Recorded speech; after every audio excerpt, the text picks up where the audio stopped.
भैया लोग कुत्तों के लिए पागल हो रहे हैं, इतनी आवाज़ उठा रहे हैं, सड़कों पे गौएं होते हैं उनके लिए क्यों नहीं उठाते।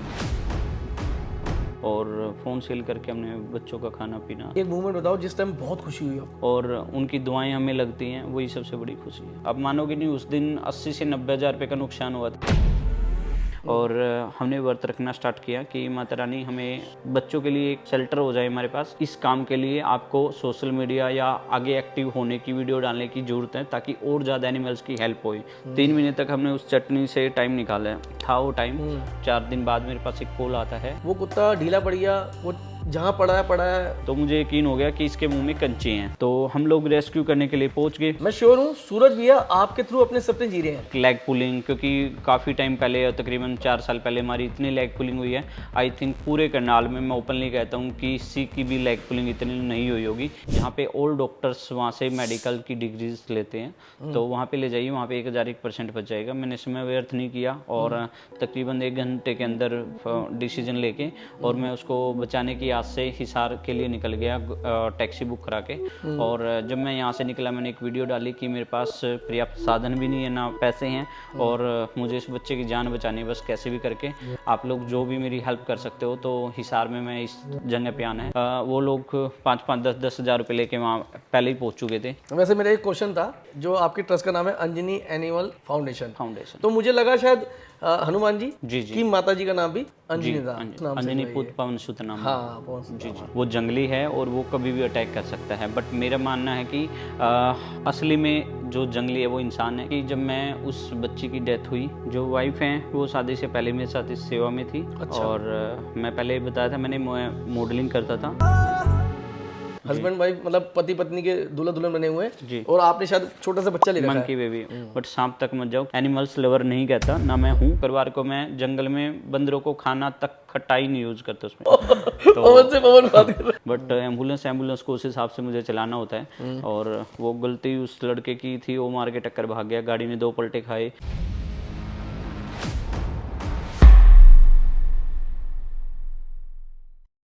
Hello friends, Narendra Kohli this side, the Kohli entertainment let's वार्तालाप पॉडकास्ट आप सब लोगों का तहे दिल से शुक्रिया और आभार प्रकट करता है। आप लोगों ने हमें इतना प्यार दिया जो हम यहाँ तक आए हैं।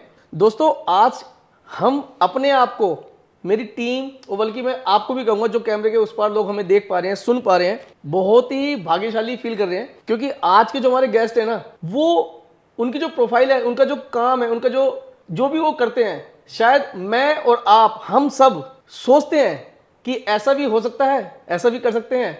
आज के जो हमारे गेस्ट हैं वो सुबह शाम, दिन दोपहर रात, धर्म कर्म नेम धर्म के कार्य करते हैं पूरा दिन। जी हाँ, मैं बात कर रहा हूँ पवन शर्मा जी, करनाल रॉक स्टार। पवन भैया, सबसे पहले आपका बहुत बहुत स्वागत है। थैंक यू भैया, और आपकी जो ऑडियंस है उनको भी दिल से थैंक यू। आप सभी को जय श्री राम, राधे राधे। बहुत बढ़िया। कैसे हैं पवन भैया आप? बहुत बढ़िया सर, कृपा ईश्वर की। बहुत बढ़िया। सबसे पहले मैं बताया तो अपने कैमरा के माध्यम से, भैया ने हमें जो है, पवन जी ने जो है हमें एक अरसे बाद जो है हमें अपना समय दिया है। मैं इसके लिए बहुत शुक्रगुजार हूँ आपका भैया, सीरियसली। माफ़ी चाहते हैं, शेड्यूल काफ़ी बिजी होता है, डेली 250-300 कॉल होती हैं, और ऊपर से थोड़ा शेल्टर के काम में बिजी थे, तो इस वजह से टाइम नहीं दे पा रहे थे। उसके लिए माफ़ी चाहते हैं। नहीं, कोई माफ़ी नहीं है, मगर भैया ने, मैं बताता हूँ, 10 on 10 मेरे को रिस्पॉन्स दिया है, इसमें कोई दो राय नहीं है। पूरा रिस्पॉन्स किया, कभी इग्नोर नहीं किया। यहाँ तक कि कई बार तो ऐसी बात आ गई कि भैया ने मेरे को फोन नहीं लिया, तो अगले पल मेरे को बोला कि देखो भाई, मैं यहाँ पे हूँ, मैं ये बिजी हूँ, फलाना टिकना करके जो भी इन्होंने रीजन दिए, मेरे को वैलिड रीजन दिए। तो कोई नेगेटिविटी नहीं है मेरी तरफ से, बस मुझे इतना अच्छा लगा। और आप मानोगे नहीं भैया, मैं बता देता हूँ आप सबको कि दिल से बोल रहा हूँ, मेरे पॉडकास्ट में, लेट्स वार्तालाप पॉडकास्ट में, लाइक नेता, लाइक अभिनेता, यूट्यूबर, इंस्टाग्राम इन्फ्लुएंसर, मतलब तरह तरह के लोग आ गए। मैं सबसे बहुत खुश हूँ, सबको, मतलब ऐसा नहीं कि मैं उनको किसी प्रकार से निम्न दिखला रहा हूँ, नहीं। मगर आपकी जो प्रोफाइल है ना, ये मेरे लिए, मतलब मैं पहली बात तो विश्वास नहीं कर पा रहा हूँ, मैं बहुत दिल से बोल रहा हूँ। मतलब मेरे को देखो, मैं शब्द भी नहीं बता पा रहा, मैं जो है शब्दों में बयान नहीं कर पा रहा हूँ। मेरे पास ना, मतलब आपकी जो प्रोफाइल है ना, मैं तहे दिल से चाहूंगा। मैं एक पर्सनल बताता हूँ, मैं जब घर से निकला ना, मैंने मेरी माँ को बताया कि मम्मी आज ऐसे बात है, मेरे को वहां जाना है, ऐसे उनको सामने से फोन आया। आप विश्वास नहीं करोगे, मेरी माँ ने कहा जैसे भी है, मतलब तू निकल जा, चले जा। ये मतलब ऐसा हुआ है, मेरी माँ ने बोला निकल जा भाई, चले जा बस। मेरी वाइफ को मैंने बताया कैसे बात है कि नहीं जाओ कैसे करके जाना है। मतलब मैं इतना उतावला था आपसे मिलने को, आपको अपने कैमरे पे लाने के लिए। आपकी माताजी को मैं दिल से थैंक यू और उनके चरणों में प्रणाम। आप लोगों का आशीर्वाद हमेशा ऐसे ही बना रहे और हम लोग आप लोगों के माध्यम से, आप लोगों के आशीर्वाद से ये कर्म करते रहें। बहुत बढ़िया, बहुत बढ़िया। कैसे हो पवन भैया? बहुत बढ़िया भैया। ओके, एकदम रिपोर्ट कृपया सब बढ़िया? जी बिल्कुल एकदम फर्स्ट क्लास। पवन भैया, ये जो करते हो आप, जो भी आप कर रहे हो, जो हम आपको रील्स के द्वारा सोशल मीडिया पे देख रहे हैं, जी जी ये मतलब पूरा दिन ये एफर्ट चलते हैं आपके? सर देखिए, इंसान की लाइफ जब आप किसी काम के लिए फोकस करते हो, किसी एम को पाने के लिए, हमारा मेरी फैमिली का, खासकर मेरी वाइफ का, हमारा एक ही मकसद है और मेरी टीम का कि हम उस मुकाम पे पहुंच जाएं कि जो लोग हमें डेली की उम्मीद से कॉल करते हैं हम किसी को ना कह पाएं। कारण क्या होता है कि देखो कुछ समय लगता है हर चीज़ में। अब हमने जीरो से स्टार्ट किया था, बहुत तकरीबन 4 से 5 शेल्टर में चेंज कर चुका हूं, क्योंकि जब आप शेल्टर बनाने लगते हो उसमें टाइम भी लगता है और रेंट की जगह पे कुछ टाइम बाद लोग ये बोल देते हैं कि हमें खाली करवाना है, हमारी फैमिली आ गई है, हमें बनाना है और हमें दूसरी जगह रेंट पे देना है, कहीं आप कब जाना कर लो। तो ये चीज़ें चली आई हैं लाइफ में और उस टाइम के बाद फिर शेड्यूल ऐसा बिजी होता है जब 6 महीने साल तक आप उस शेल्टर को बनाते हो, फिर कुछ टाइम बाद खाली करना पड़ता है, तो बड़ा दर्द होता है उस चीज़ में और फिर नए शेल्टर को बनाने में टाइम लगता है। उस टाइम में इन पे क्या होता है कि केस भी मैनेज करने होते हैं, फिर फैमिली भी ज़रूरी है, परिवार भी देखना जरूरी है। अगर शायद परिवार ना हो साथ तो बंदा यहाँ तक ना पहुँच पाए। तो ज़िंदगी में उतार चढ़ाव तो चलते रहते हैं। इससे पहले कोई पॉडकास्ट आपने किया भी है? हाँ, कई पॉडकास्ट किए हुए। अच्छा, दिल्ली एनसीआर में? गाजियाबाद में भी, दिल्ली में भी और जीरकपुर में भी।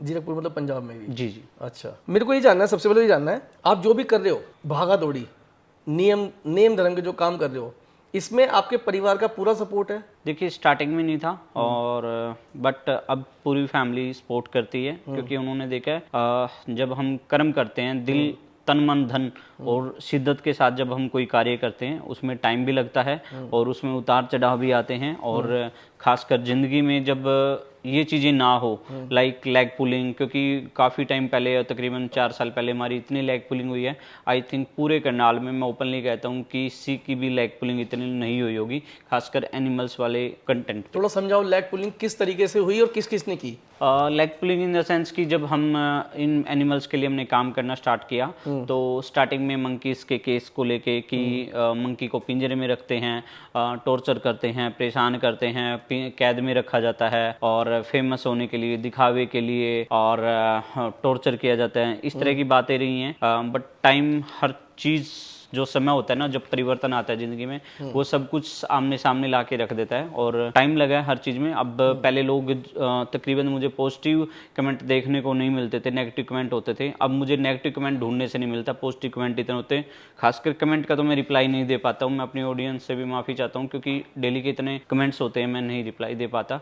बट जहाँ तक है वाइफ रिप्लाई कर देती है जितना पॉसिबल हो पाता है। ये सारा जो भी आप करते हो सोशल मीडिया, जी सब मिसेज देखते हैं? हाँ जी, मिसेज देखते हैं। अच्छा, वैसे कोई स्पेशल बंदा रख रखा आपने, लाइक कैमरामैन, एडिटर? नहीं, कोई ऐसा स्पेशल नहीं है, बस टीम मेंबर ही साथ में सेवा कर देते हैं? जी जी। ठीक है।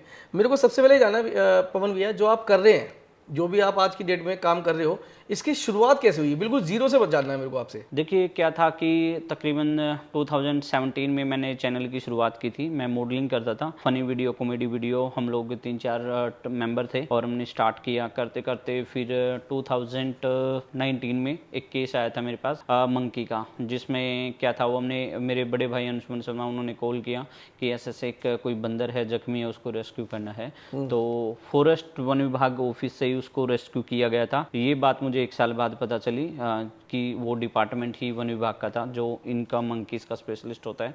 तो उसको रेस्क्यू करके मैं घर ले आया, हमने उसकी टेक केयरिंग करना स्टार्ट किया। बट उस बच्चे के साथ 4 से 5 दिन में ऐसी अटैचमेंट हो गई थी कि शायद एक पारिवारिक संबंध है उसके साथ। और रात को भी उसकी आहट, उसकी आवाज़ सुनता था, मैं उसके साथ बातें करता था कि बच्चे की तरह, जैसे घर में कोई एक बुजुर्ग या कोई जख्मी इंसान होता है उसके साथ हम उसको सहलाने की कोशिश करते हैं। तो फिर 4 दिन बाद मेरे पास एक कॉल आता है कि मैं उसको नहला रहा था अपने बेडे में रख के और एक अमित नाम का व्यक्ति था, पानी पानीपत से उन्होंने कॉल किया कि भैया आप ऐसा कीजिए, एक लाला लाजपत राय यूनिवर्सिटी है हिसार के अंदर, जहाँ पे ओल्ड डॉक्टर्स वहाँ से मेडिकल की डिग्रीज लेते हैं, तो वहाँ पे ले जाइए, वहाँ पे 1001% बच जाएगा। मैंने समय व्यर्थ नहीं किया और तकरीबन 1 घंटे के अंदर डिसीजन लेके और मैं उसको बचाने की आस से हिसार के लिए निकल गया टैक्सी बुक करा के। और जब मैं यहाँ से निकला मैंने एक वीडियो डाली कि मेरे पास पर्याप्त साधन भी नहीं है, ना पैसे हैं, और मुझे इस बच्चे की जान बचानी है, बस कैसे भी करके आप लोग जो भी मेरी हेल्प कर सकते हो। तो हिसार में मैं इस जगह पे आना है, तो काफ़ी लोग हैं। हाँ, अजय भाई है, मैं उनका दिल से थैंक यू कि वो लोग 5-5, 10-10 हज़ार रुपये लेके वहाँ पहले ही पहुँच चुके थे। कि भाई आप इतनी दूर से एक बंदर की जान बचाने आ रहे हो, हम आपकी मदद के लिए तैयार हैं। रोशनी मैम है गुजरात से, उन्होंने हेल्प की मेरी, पैसे भेजे कि इसके ट्रीटमेंट में या गाड़ी के बुक करके गए हुए हैं तो कोई किस तरह की कोई परेशानी ना आए। बहुत सारे लोग हैं जिन्होंने मदद की और 4 दिन की वो लाइफ जर्नी रही, लेकिन मैं उसको बचा नहीं पाया। लेकिन उस बच्ची ने बहुत कुछ सिखा दिया। उसी का नाम हमने अंजनी रखा हुआ था और उसी के नाम पे हमने ये एनजीओ स्टार्ट किया हुआ है, अंजनी एनिमल्स फाउंडेशन। अच्छा, अंजनी जी। वैसे मेरा एक क्वेश्चन था, जो आपके ट्रस्ट का नाम है अंजनी एनिमल्स फाउंडेशन, तो मुझे लगा शायद हनुमान जी जी की माता जी का नाम भी अंजनी था, तो मुझे लगा शायद उस नाम से अंजनी पुत्र पवन सुत नाम। हाँ, पवन सुत। जी जी, ठीक है। मुझे ये जानना भी आपसे, मंकी की भी सेवा करते हैं, गौ माता, सांप भी, डॉग्स भी, है ना, ज्यादातर मंकी या मेन मंकी जी। तो मेरा सवाल यहाँ पे ये कि मेन मंकी क्यों?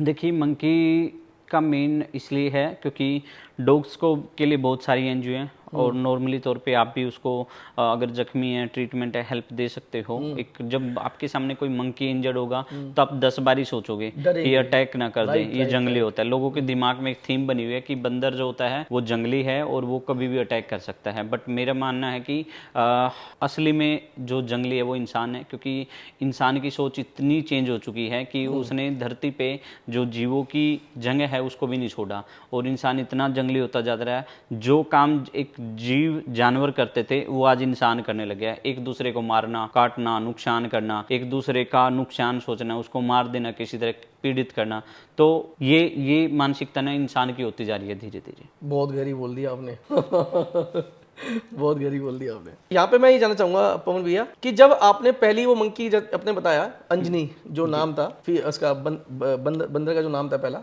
छोटा सा बच्चा था ये?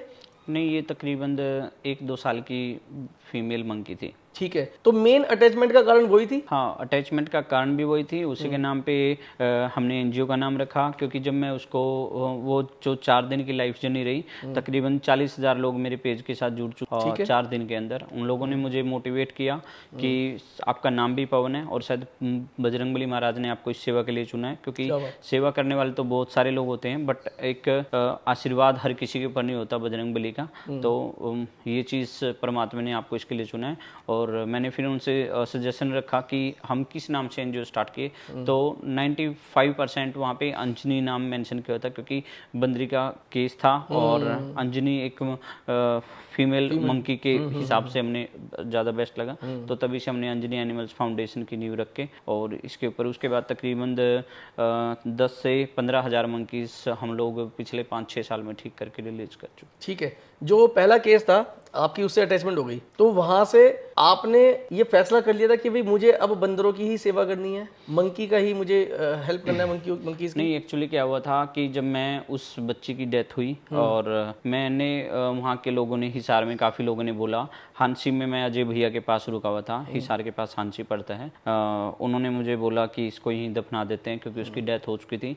डेथ का कारण था ब्लड किट ना होना। इंसान के लिए, डॉग्स के लिए ब्लड किट बनी है, लेकिन मंकी के लिए कोई ब्लड किट नहीं है, और आई थिंक ये पॉसिबल नहीं है, क्योंकि एक बंदर को कंट्रोल करके उसका ब्लड टेस्ट करना, मैच करना बड़ा मुश्किल है। तो इस वजह से मैं उसको नहीं बचा पाया। और जब उसको लेके आ रहा था, 3 बसें चेंज किए मैंने करनाल तक आने के लिए, और मैंने उसकी बॉडी को अपनी गोद में ही रखा। पूरे रास्ते स्मेल हो चुकी थी, साथ में परफ्यूम लिया हुआ था थोड़ी देर में मैं, ताकि बस में कोई जबरदस्ती मुझे परेशान ना हो, कोई मुझे बस से ना उतारे। और आखिर में उसको करनाल ले आया। लाने के बाद मैं भावुक था काफ़ी, और मैंने शाम हो चुकी थी और कुछ खाया पिया नहीं। भैया ने आके बोला मेरे को कि ये सिर्फ एक अंजनी थी, ऐसी एक नहीं, कई हजारों बंदर एक्सपायर होते हैं। अगर सेवा करनी है तो दिल से इनके लिए खड़ा हो, पहले अपने आप को मजबूत कर और इनके लिए काम करना शुरू कर। तो तब से मैंने मंकीज के लिए स्पेशल वर्क आपके बड़े भैया क्या करते थे उस टाइम पे? एस्ट्रोलेजर हैं भैया। अच्छा, एस्ट्रोलॉजर। जी जी। तो उन्होंने अगर देखिए तो पुश पहला उन्होंने ही किया आपको? हाँ जी, आपको एक तरह से? पहले वो गौओं की सेवा करते थे, कोई मंकी का केस वही करते थे। अच्छा, उसके उन्हीं के आशीर्वाद से आज मैं ये सब कर पा रहा हूँ। बहुत बढ़िया। वो भी यहीं पे ही है, हाँ जी, करनाल में ही? जी जी। ठीक है। जब आपने ये सेवा भाव का काम शुरू किया, उस टाइम पे कितने लोग थे? आप वो पहले दिन की बात कर रहा हूँ मैं। जैसे आपने बताया भी अजय जी का नाम लिया, हाँसी से जैसे उन्होंने बताया जी, आपने, जी। एक हमने मैम का भी नाम लिया किन्हीं का। ये कौन थे ये लोग, ये जो है? ये लोग वो हैं जो स्टार्टिंग में भी साथ थे और आज भी साथ हैं, लेकिन समय की कुछ परिस्थितियाँ ऐसी हैं, मैं हो सकता है इस काम की वजह से उनको अब वो टाइम नहीं दे पा रहा हूँ, बट मेरी बात होती रहती है, हालचाल पूछते रहते हैं। और वो, लेकिन वो चीज़ नहीं है जैसे पहले हम 1-1 घंटा आधा घंटा बात हो जाती थी, दूसरे चौथे दिन 5वें दिन, लेकिन वो चीज़ नहीं हो पाती क्योंकि पहले कम लोग जुड़े हुए थे, अब तकरीबन 55 लाख सोशल मीडिया के माध्यम से हमारे साथ जुड़े हुए हैं, तो उस टाइम में काफ़ी परिवर्तन आ चुका है। तो वो लोग आज की डेट में क्या कर रहे हैं? वो अपना वर्किंग जो पहले कर रहे थे वही कर रहे हैं। यही, वो भी यही करते हैं, कुछ और करते हैं? नहीं नहीं, उनके अलग प्रोफेशन है अपने सबके। अच्छा। जी जी। तो अभी जब वो आपको, जब आज इस चीज में देखते हैं, किस तरीके से वो आपको लेते हैं, प्रोत्साहित करते हैं आपको वो? देखिए क्या होता है, मैं मानता हूँ दुआएं होती है ना जो जिंदगी में, वो उनकी सबसे अहम भूमिका होती है। और आज मैं जो कुछ भी हूँ उन लोगों की दुआओं की वजह से हूँ, क्योंकि उन लोगों ने दिल से सपोर्ट किया और दिल से आज भी सपोर्ट करते आ रहे हैं मुझे। और उनकी वजह से उन्हें बड़ी खुशी होती है कि ये वही पावर है जब जहाँ पे लोग इसको इतना नेगेटिव बोलते थे, लेग पुलिंग करते थे, ये फेमस होने के लिए, दिखावे के लिए। क्योंकि फेमस होना, दिखावा करना एक अलग चीज़ होगी, और एक दिल से तन मन धन से काम करना एक अलग चीज़। अगर शायद मैं दिखावे पे या प्रोफेशन पे जाऊं तो शायद मैं अच्छी गाड़ी लेके घूम फिर सकता हूं, फ्रेंड सर्कल के साथ इंजॉयमेंट कर सकता हूं, बट मेरे पास इन चीज़ों के लिए टाइम नहीं है। मैं उस चीज़ को ज़्यादा ज़रूरी समझता हूं जिनकी वजह से आज हम यहाँ हैं। पवन भैया, मुझे ये बताओ, जो आप आज काम कर रहे हो, जो भी आज की डेट में आपकी कार्यशैली है, क्या ये शादी से पहले से थी या शादी के बाद आपने कार्यशैली अपनाई है? एक्चुअली कार्यशैली ये पहले से थी और शादी से पहले ही। और जो वाइफ हैं वो शादी से पहले मेरे साथ इस सेवा में थी। अच्छा। और मैं पहले बताया था, मैंने मॉडलिंग करता था, और मॉडलिंग के दौरान जब हम गाना शूट करके घर जा रहे थे तो उन्होंने मेरे साथ सॉन्ग में हमने एक हस्बैंड वाइफ का जो रोल निभाया था। और उस रोल के किरदार के बाद हम जब खाना खाने जा रहे थे तो खाना खाने के बाद हमने सोचा कि ना घर वालों के साथ एक प्रैंक किया जाए। तो दुल्हन की ड्रेस में मैं उसे घर ले गया और हमने प्रैंक करना स्टार्ट कर दिया घर पे जाके। और उस प्रैंक के बाद घर पे सिस्टर आई थी, उस सिस्टर ने उसे सगन तौर पे पैसे दे दिए। और मतलब वो मान चुके थे, शादी करके आ गया? वो सगन महंगा पड़ गया।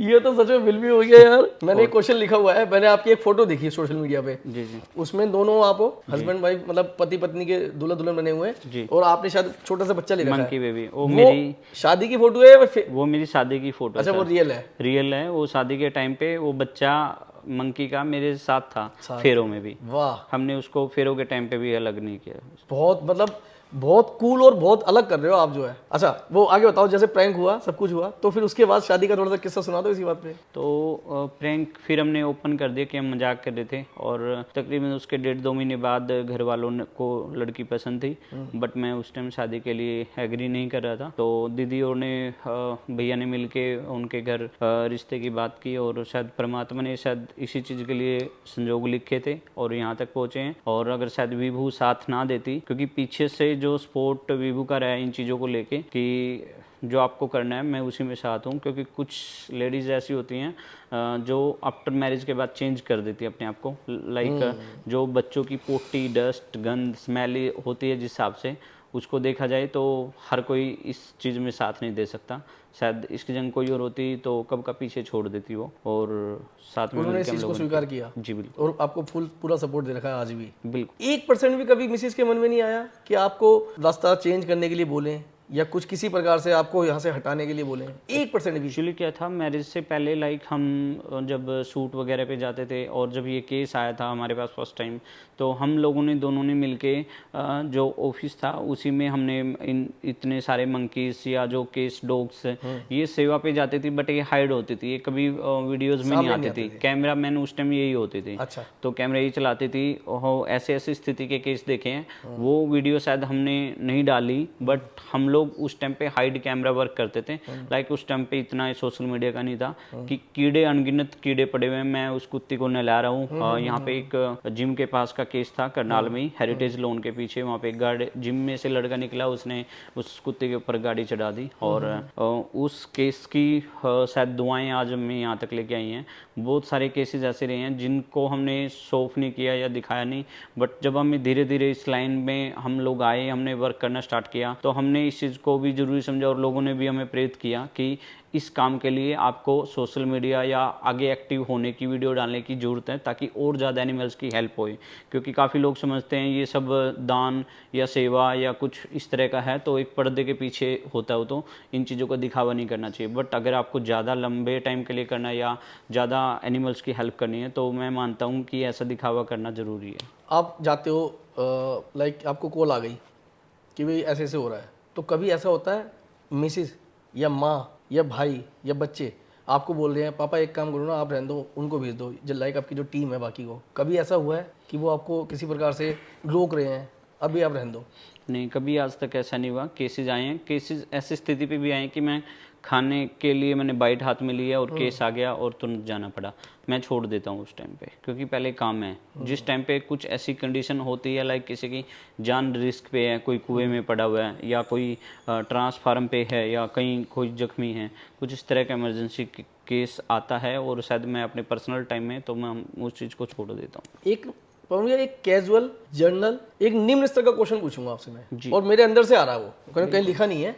शुरू में आपने शुरू किया था इमोशंस, भाव, स्नेह, रिगार्ड, प्रेम, आपका दिल लग गया था लाइक अंजनी से, जैसा आपने बताया, जी जी। वो बैठ गया आपके दिल दिमाग में, जहन में। आज के डेट में आप वो प्रॉपर सुबह से लेकर शाम तक, रात तक कर रहे हो, आधी रात का भी नहीं पता, जाना पड़ जाता होगा। बिल्कुल। 1% पवन शर्मा जी, करनाल रॉक स्टार के दिमाग में कभी आता है सोते में, बैठते में, कभी कॉल आ गई या लगा वहां जाना है, नहीं यार छोड़, सुबह देख लूंगा, ऊपर नीचे कर लेता हूँ टाइम को? बहुत दिल से पूछा, दिल से जवाब चाहिए। दिल से जवाब दूंगा सर। एक्चुअली क्या होता है, परिस्थिति और स्थिति दोनों चीजें अलग हैं। स्थिति वो है जो उस टाइम पे हो रही है, और परिस्थिति वो है जो हमारी है, लाइक हम किस परिस्थिति में हैं। तो मुझे उन दोनों चीजों को देखना होता है। और अभी केस आया हमारे पास रात के तकरीबन 11:30 बजे, एक सांप है, कोबरा सांप, और अंसल टाउन से रिसेंटली का ही केस है, 10 से 15 दिन पहले वो।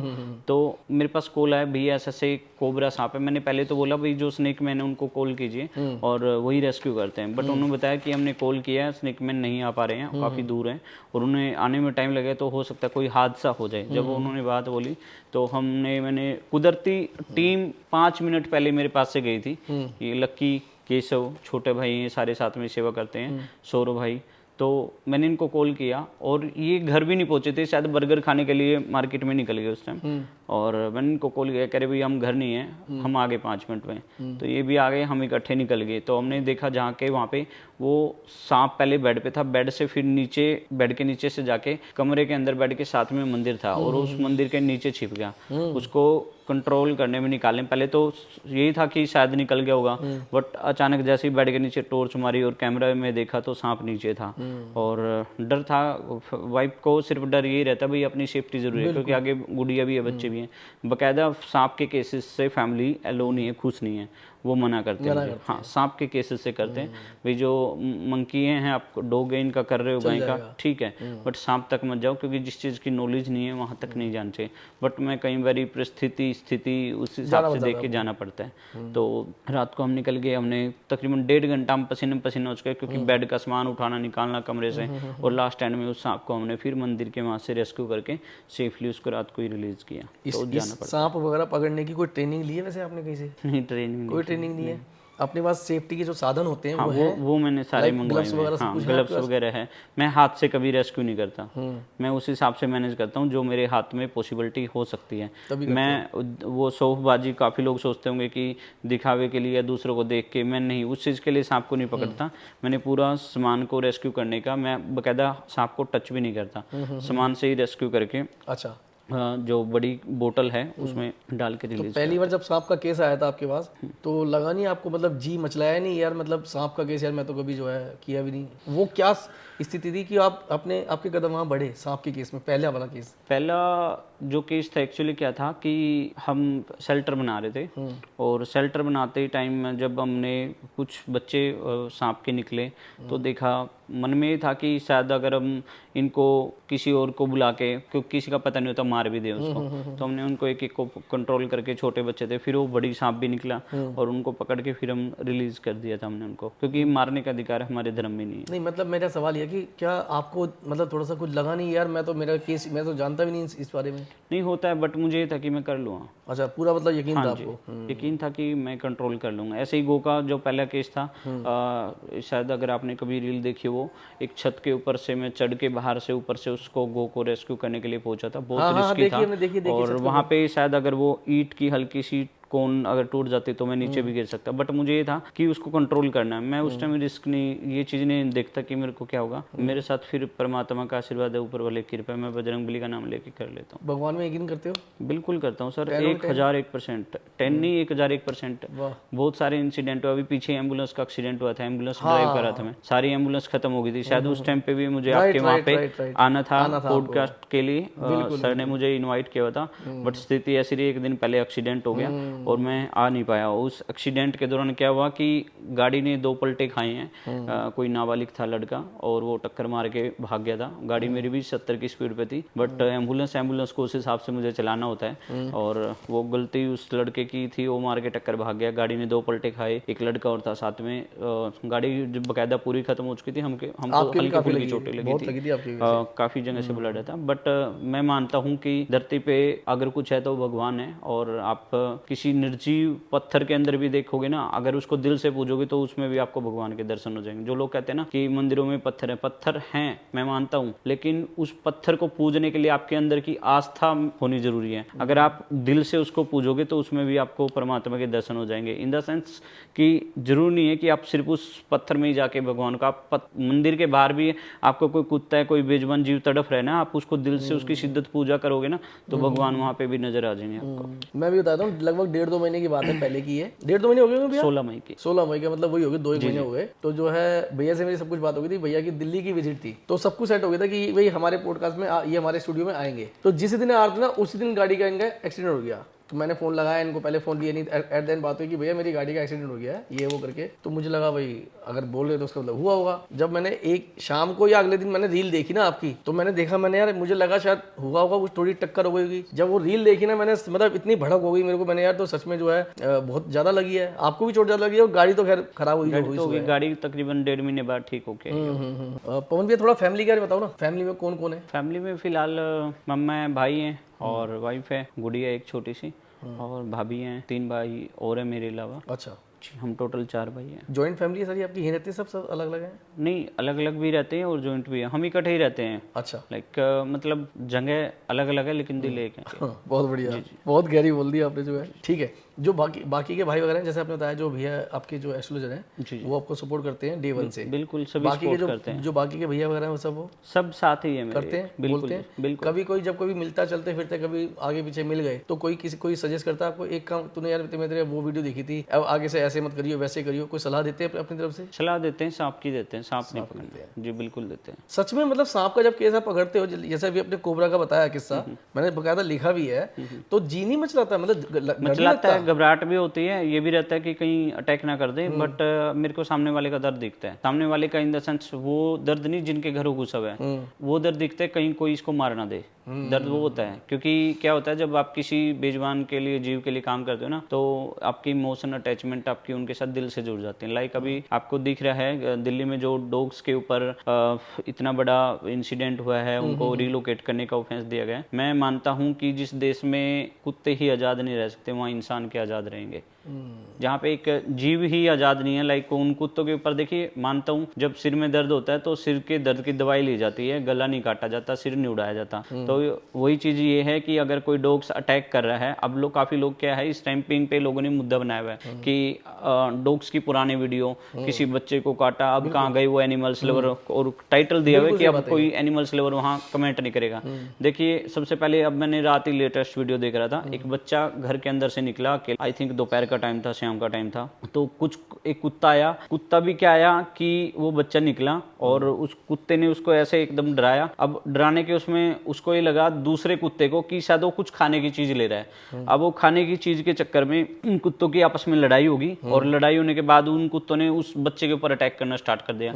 एक कुत्ता उस बच्चे को टांग पकड़ रहा है, एक मुंह पकड़ रहा है, ऐसे उस कुत्ते को, और एक बंदा आया भागा निकल के, वो उस बच्चे को एकदम छुड़ाने के बजाय वो डंडा लेने के लिए भाग रहा अंदर। कि पहले जब बच्चे को कुत्ते, जब वो निकला, बंदे ने आवाज लगाई, बच्चे को छोड़ के डॉग्स भाग गए थे, तो वो बंदा फिर दोबारा वापस चला गया, ये नहीं पहले उस बच्चे को उठा लो वहां से, बच्चे को उठा लो, वो डंडा लेने का, और डंडे से फिर उसने उनको डराया। और वहां पे मैंने कुछ कमेंट भी पढ़े हैं कि लोग कमेंट कर रहे हैं अब वो एनिमल्स लवर कहाँ गए। एनिमल्स लवर की गलती नहीं है, वहां पे गलती है उस परिवार की जो इतने छोटे बच्चे को, तकरीबन वो 1.5 साल का बच्चा होगा, 1.5-2 साल का, उसको गली में अकेला छोड़ रहे हैं। आप देखो, जरूरी नहीं है वहां पे कुत्ते होते, हो सकता है उस टाइम पे जब वो बच्चा घर के बाहर से एकदम स्पीड में अंदर से आ रहा है, कोई बाइक गाड़ी भी जा सकती थी, तब वहां कुत्ते कहाँ जाते, सोचने की बात है। खासकर उस वीडियो पे जो रात देखी है, वहां पे लोग बोलते रहे कि एनिमल्स लवर कहाँ गए। मैं अपने आप को एनिमल्स लवर नहीं कहता, ना मैं हूँ, मैं सिर्फ जहाँ पे, अब कई बार ऐसे भी इंसिडेंट हुए कि मैं जा रहा हूँ और एक कुत्ता, गुड़िया मेरे बच्चा है, उसकी तरफ भौंक रहा है, अटैक कर रहा है। मान लो कि आप अपने आप को कहते हो एनिमल्स लवर हूँ, और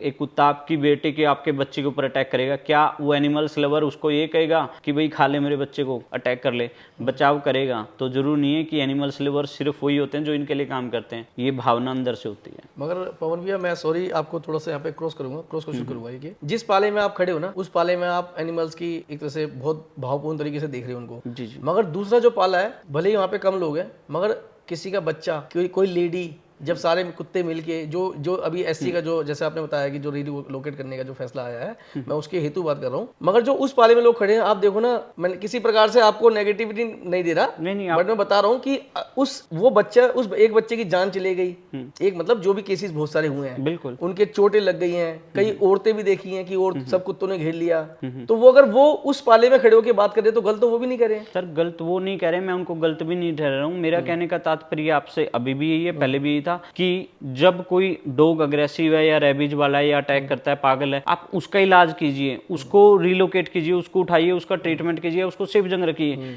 एक के साथ में बाकी को दोषी मानना ठीक नहीं है। अब एक इंसान है, दिल्ली में इतने रेपिस्ट घूम रहे हैं, तकरीबन अभी भी एक मनीषा नाम की लड़की का वीडियो वायरल हो रहा है, उसका रेप हुआ है, उसको लड़की को मार के खेत में डाल दिया, 16 साल की लड़की का। क्या उस इंसान जिसने वो दुष्कर्म किया उसकी वजह से सारे इंसानों को उठा के एक पाउंड में डाल दिया जाएगा? इंसानों को भी डाल दो जब डालना ही है। जब डॉग्स के ऊपर बात है, देखो मैं मानता हूँ कि सभी कुत्ते सेम नहीं होते, सभी इंसान सेम नहीं होते, हाथ की 4 उंगलियां बराबर नहीं होती, डिफरेंस है 4 उंगलियों में, ठीक है। लोग 5 बोलते हैं, 5वां अंगूठा होता है, लेकिन उंगलियां 4 ही हैं। अब वो 4 उंगलियां बराबर नहीं होती, तो उस चीज को समझिए कि ऐसे ही सारे कुत्ते रैबिज वाले नहीं है, सारे कुत्ते मुस्लिम नहीं है। आप उन चीजों को भी समझिए कि जो आपको लगता है काटने वाले हैं या आपकी नियर बाई की लोकेशन में ऐसा है, तो उनको कंट्रोल कीजिए, उनको वैक्सीनेशन कीजिए, उनको रैबिज का ट्रीटमेंट दिलवाइए। तो सारों को उठा के थोड़ी आप देखो, मैं मानता हूं अगर ऐसा हुआ कि जहां पे बोल रहे हैं कि पोंड बनाए जाएंगे, वहां पे रखा जाएगा, पार्वो डिस्टेम्पर की सबसे खतरनाक बीमारी होती है डॉग्स में। अगर वो बीमारी गलती से, पार्वो और डिस्टेम्पर, अच्छा, पार्वो का इलाज है, डिस्टेम्पर का इलाज इतना इजिली नहीं है, 99% उसका इलाज हमें आज तक नहीं पता लगा, सिर्फ उसको कंट्रोल किया जा सकता है। तो अगर मान लो डिस्टेम्पर की जो बीमारी होती है वो लार से फैलती है ज़्यादातर, जहाँ पे डॉग्स की लार गिरी और दूसरे डॉग ने सूंघा, अगर मान लो कि इस ऐसा टाइम आया कि किसी डॉग को वहाँ पे रेबीज या डिस्टेम्पर हुआ, पार्वो हुआ, तो सारे कुत्तों को हो जाएगा, तो धीरे धीरे तो बीमारी महामारी फैलाने वाला काम हो गया ना। तो उसी तरीके से गवर्नमेंट को भी सोचना चाहिए। भैया जब रात को जब सोते हो आप, तो नींद आ जाती है अच्छे से, सुकून वाली नींद आती है? मतलब दिमाग में चलता है भी कि यार आज वो लेके आया हूँ, उसकी तबीयत खराब है, कल उसको वहाँ लेके जाना है, ये वो, मतलब ये सब चीजें दिमाग में चलती है क्या? सर फ्रैंकली बता रहा हूँ, दिमाग में यही चीजें चलती हैं। मतलब मैं आपकी बातों से अनुभव कर पा रहा हूँ कि मतलब मैंने अगर आपसे एक क्वेश्चन किया तो उस एक क्वेश्चन पे आपके इतने सारे जवाब है ना, मतलब मैं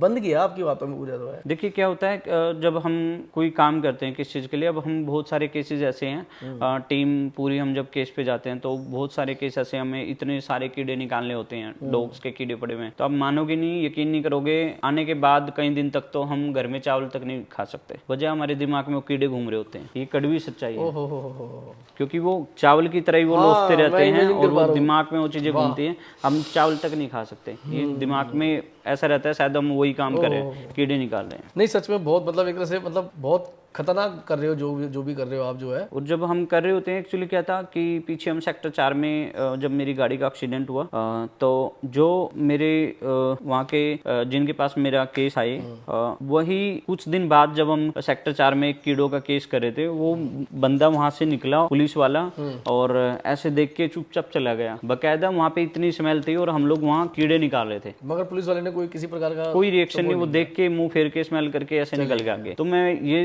देखता हूँ कि हम लोग एक दिल से सारे टीम काम करती है और वहाँ पे ऐसे भी लोग होते हैं कुछ तो पानी तक नहीं पूछते। और वहाँ पे एक भाई नया ही था सेक्टर 4 में जब हम उस डॉग का केस कर रहे थे, बकायदा उसने बाद में बताया कि मुझे यहाँ इस जगह चक्कू लगे हुए हैं, कोई इंसिडेंट हुआ होगा उनके साथ। और उस बंदे ने इतनी हिम्मत के साथ उसके हाथ पे काट भी गया तो डॉग, क्योंकि वो बेचारा पेन में था, कीड़े पड़े थे, हम कीड़े निकाल रहे थे। और उसने काटने के बाद भी लोग तमाशा देख रहे हैं साइड में खड़ा हुआ, वो बंदा डट के उसको फिर भी दोबारा से पकड़ा। नहीं तो क्या होता है कि जब बंदे को डॉग काट देना, कुछ भी इंसिडेंट हो जाए, वो सोचता छोड़ना यार कर लेंगे जब मेरा नुकसान हो गया।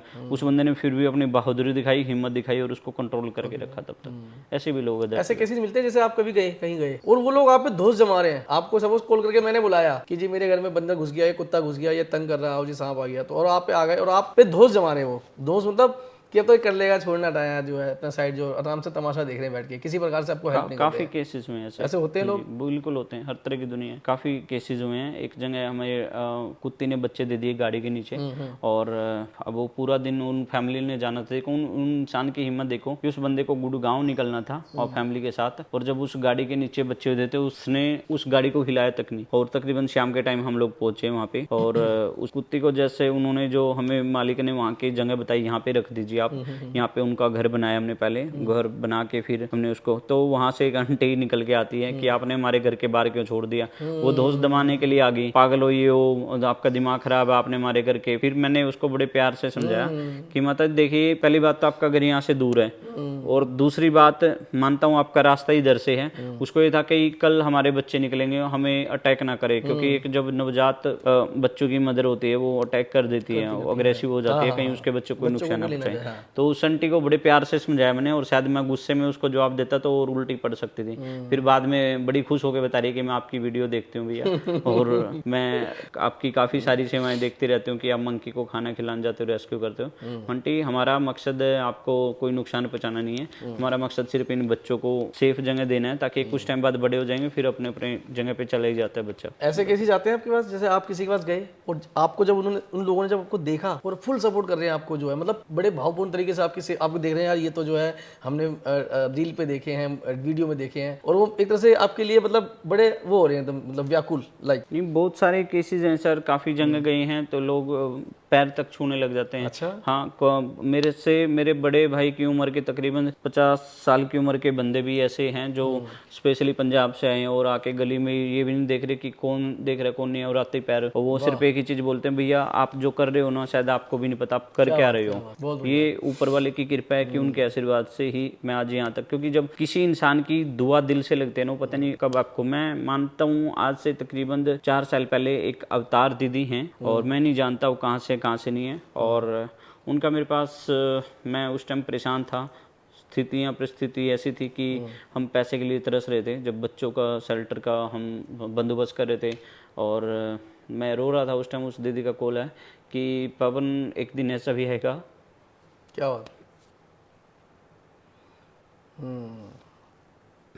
ओके हो गया सब कुछ, जो अपना बढ़िया कृपा है बाबा की आपके ऊपर, जो है देखो ना सारा माहौल ओके हो रहा है आपका। होता है जब आदमी के बड़ी कामयाबी मिलती है ना तो मिलता है, लगता है कि हाँ भाई कुछ कर रहे हैं हम जो है, क्योंकि कई हेटर्स होते हैं पीछे जो है वो बुली करते हैं ना, तो लगता है कि हाँ भाई जो है चल भाई एटलीस्ट कम से मेरा काम तो बोल रहा है। कौन थे वो दीदी, कौन थे जो बता रहे थे अभी? एक अवतार दीदी थे, उनका तकरीबन 3-4 साल पहले कॉल आया था कि एक टाइम ऐसा भी आएगा कि आपके पास किसी चीज़ की कमी नहीं रहेगी और परमात्मा ने चाहा हर चीज़ मिलेगी। शायद उन लोगों की दुआएं हैं, आशीर्वाद है कि आज ऊपर वाले ने बहुत कुछ दिया है और दे रहा है। मैं मानता हूँ कि अगर धरती पे भगवान है तो ऐसे लोग हैं जिनकी दुआएं कबूल होती हैं। तो वो आपके मतलब प्रोफेशन में थी वो जो दीदी बता रहे हैं आप? नहीं, मैं कभी मिला नहीं, बट उनके मेरी प्रोफाइल पे कमेंट आते हैं और वो एक नहीं बहुत सारी ऐसी बहनें हैं जो दिल से मुझे प्यार करती हैं, सपोर्ट करती हैं और वो हर काम को देखती आई हैं। गुजरात से दिव्या मैम हैं और टाइम ऐसा रहा कि हम धरती पे सोते थे तो मैम ने स्पेशली हमारे लिए बेड भेजा यहाँ से करनाल से परचेज करके कि आप नीचे नहीं सोओगे, और 2-3 बार भी वो गुजरात से स्पेशली मिलने भी आ चुके हैं। बहुत बढ़िया। टाइम बहुत पहले गया है, ऐसा मैं नहीं याद करना चाहता उस टाइम को, लेकिन मैं मानता हूँ कि अगर धरती पे है तो भगवान है, और भगवान सिर्फ आपको तभी मिलता है जब आप सच्चे दिल से, सच्ची नीयत से किसी भी चीज़ के लिए कोई काम करते हो। मैं कभी भी ये नहीं चाहता कि हम लोग शौकबाजी या दिखावा या फॉर्मेलिटी इन चीज़ों पे, क्योंकि बहुत सारे लोग हैं मेरे को बोलते भी हैं कि इतने सारे फॉलोअर्स हैं, इतने सारे ऑडियंस है, लोग हैं, देखने वाले हैं, तो अपना स्टैंडर्ड मेंटेन कर। मैं मानता हूँ आपका सबसे बड़ा स्टैंडर्ड आपका काम है और आपकी प्रोफाइल है। अगर आप जो काम कर रहे हो और वो सच्ची नीयत, सच्ची शिद्दत से कर रहे हो तो भगवान आपका साथ देता ही देता है। बहुत बढ़िया। नहीं, ये इसमें कोई दो राय नहीं है। जो आप कर रहे हो ना भैया, ये मतलब एक अनूठा, एक अलग चीज़ है, सबके बस की नहीं है। कई लाखों में एक बंदा होता है, वो मेरे ख्याल से आपने ये मतलब पकड़ के जकड़ के रखा हुआ है। अदरवाइज तो सबकी हिम्मत में नहीं है। हम लोग एज अ थर्ड पर्सन में बता रहा हूँ, हम लोग सोचते रह जाते हैं कि ऐसा करते हैं, वैसा करते हैं। मैं थोड़ी सी बात मैं बताता हूँ कि मैं भी कुत्तों को, जो गली के जो कुत्ते होते हैं ना, लाइक जिसको स्ट्रे डॉग बोलते हैं जो है, मैं भी उनको बहुत मतलब प्यार करता हूँ। तो मेरी गली में करीब करीब जाते हैं तो 7-8 कुत्ते हैं। आप मानोगे नहीं, मतलब मैं ऑफिस से आता हूँ रात को, करीब लेट आता हूँ मैं 10 सवा 10 तक।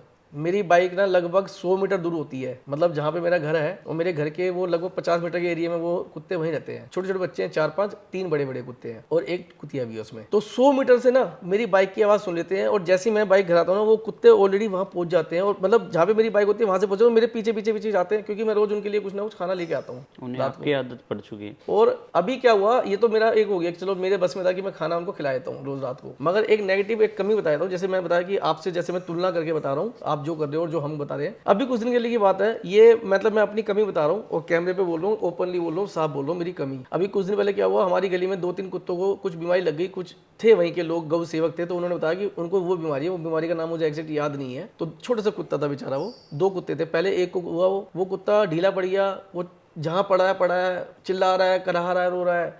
मेरे से जितना बना, मैंने जो रोकी राणा जी गौ सेवक जो हमारे पॉडकास्ट में ऑलरेडी आ चुके हैं, उनकी टीम को संपर्क किया।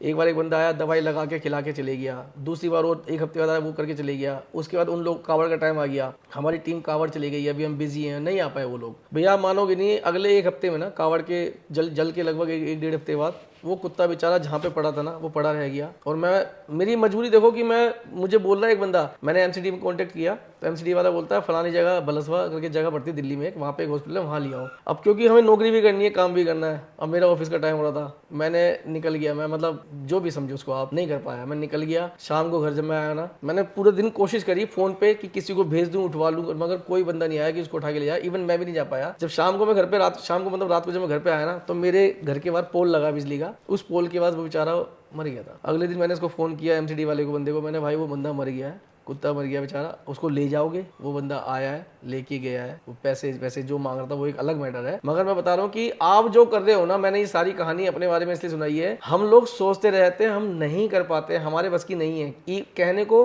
फैमिली आपकी भी है, फैमिली हमारी भी है, मगर हम सिर्फ सोच के रह जाते हैं, हम नहीं कर पाते हैं। और सच में वो जिन मैम की, जिन दीदी की आप बता रहे हो ना, कि वो जो बता रहे हैं आपको, कह रहे थे कि आप जो कर रहे हो आपको खुद नहीं पता, ये बात सच है। आप जो कर रहे हो ये नहीं है सबकी बात, मतलब बहुत दुआएं आपके साथ, इन शॉर्ट ये है, बहुत दुआएं हैं आपके साथ। और माता रानी, भगवान जो है, मतलब आपको वो सब चीजें जो आपने कभी सोची भी ना हो, हम तो ये विश करेंगे। पर ये जो छोटी बेटी है आपकी, कितनी बड़ी है? गुड़िया और 2.5 साल की है अभी। 2.5 साल की है। मैंने कई सारी वीडियोस देखी है आपकी, जब आप मंकीज को जब केले खिलाने जब जाते हो, तो साथ में जो गुड़िया होती है, बेटी है आपकी? बेटी है। तो वो कभी डरती नहीं है? नहीं, वो जब से 3 दिन की है तब से हम उसको लेके जा रहे हैं साथ में। मतलब उसके दिमाग में नॉर्मल है, बंदर वगैरह, मंकी वगैरह सब नॉर्मल है? एक्चुअली क्या, स्टार्टिंग में काफ़ी लोगों ने बोला कि छोटी बच्ची अटैक कर देंगे और बंदरों का कोई भरोसा नहीं होता है, जंगली होते हैं, अटैक कर देंगे। तो मेरा मानना है कि अगर आप बच्चे को बचपन से उसको ये कह के ट्रेंड करोगे, बाऊ है, काट जाएगा, पीछे हो जा, बाऊ बाऊ कह के, आज तक हमने अपनी पूरी लाइफ में वो बाऊ नहीं देखा। कौन सा वो बाऊ होता है जो जिससे हम डर डर के बड़े हुए हैं। और अगर आप बच्चे को स्टार्टिंग से से ट्रेंड करोगे ये नुकसान नहीं पहुंचाते। हाँ ठीक है, एक दो बारी हुआ है, मंकीज खेलते हुए कर देते हैं, थप्पड़ भी मार देते हैं। उसके बर्थडे पे उसको थप्पड़ भी मारा एक मंकी ने। फिर अगले दिन उसको रिप्लाई में दोबारा चाटा हमने दिया। तो क्योंकि वो मस्ती हम करते रहते हैं मंकी के साथ, तो ऐसा नहीं है, बच्चे के अंदर जैसा वहम आप पालोगे वैसे ही होगा।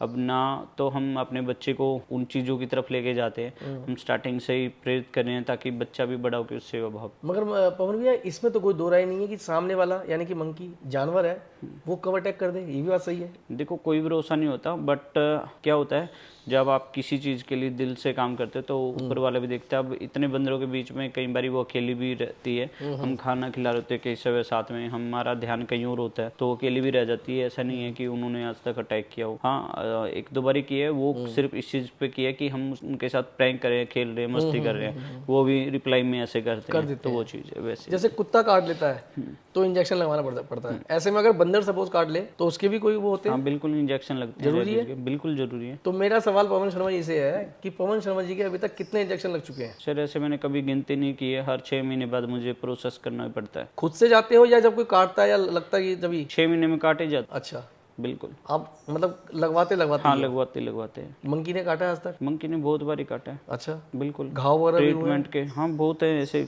निशान, ये रे। अच्छा हाँ ये रे, बिल्कुल सही बात है। ये रे, ये मंकी के निशान, ये रे, अच्छा ये रे, ये रे, वाह। इन बाजू पे भी है ऐसे, ये रे, ये भरे हुए हैं। बहुत सारे ऐसे, कोई वो नहीं है। कभी भी नहीं लगता कि यार ये थोड़ा सा मतलब गलत हो रहा है या जो भी है? देखिए गलत तब हो रहा है, मैं एक चीज़ मानता हूँ, आपने कभी सुना है कि किसी सांप ने आके किसान को काट लिया? कभी सुना है? यही सुनने में आता है कि किसान खेत में काम कर रहा था और सांप ने डस लिया, काट लिया। वो पैर रखा जाता है सांप के ऊपर तभी काटता है वो। कोई भाई या साइड में खड़ा, मैं उसके पैर पे पैर रख दूं और वो बोल नहीं सकता तो वो आपको एक दो बार यो करेगा, अगर नहीं उठाओगे तो फिर चाटा ही देगा। बिल्कुल सही बात है। तो सांप है, जीव है, देखो हर किसी को जीने का दर्द हर किसी को होता है। तो वही चीज़ है, हम जब ये जख्मी केसेस रेस्क्यू करने जाते हैं, कई बार इंसिडेंट हुए हैं ऐसे कि जब मंकी को कंट्रोल करें तो दांत लग जाता है, कुछ नहीं पता। अभी वो आपने शायद रानू वाला कहानी देखी हो, वो मोटा पेट था रानू का, लिखा है हमने, लिखा है ये रानू वाला।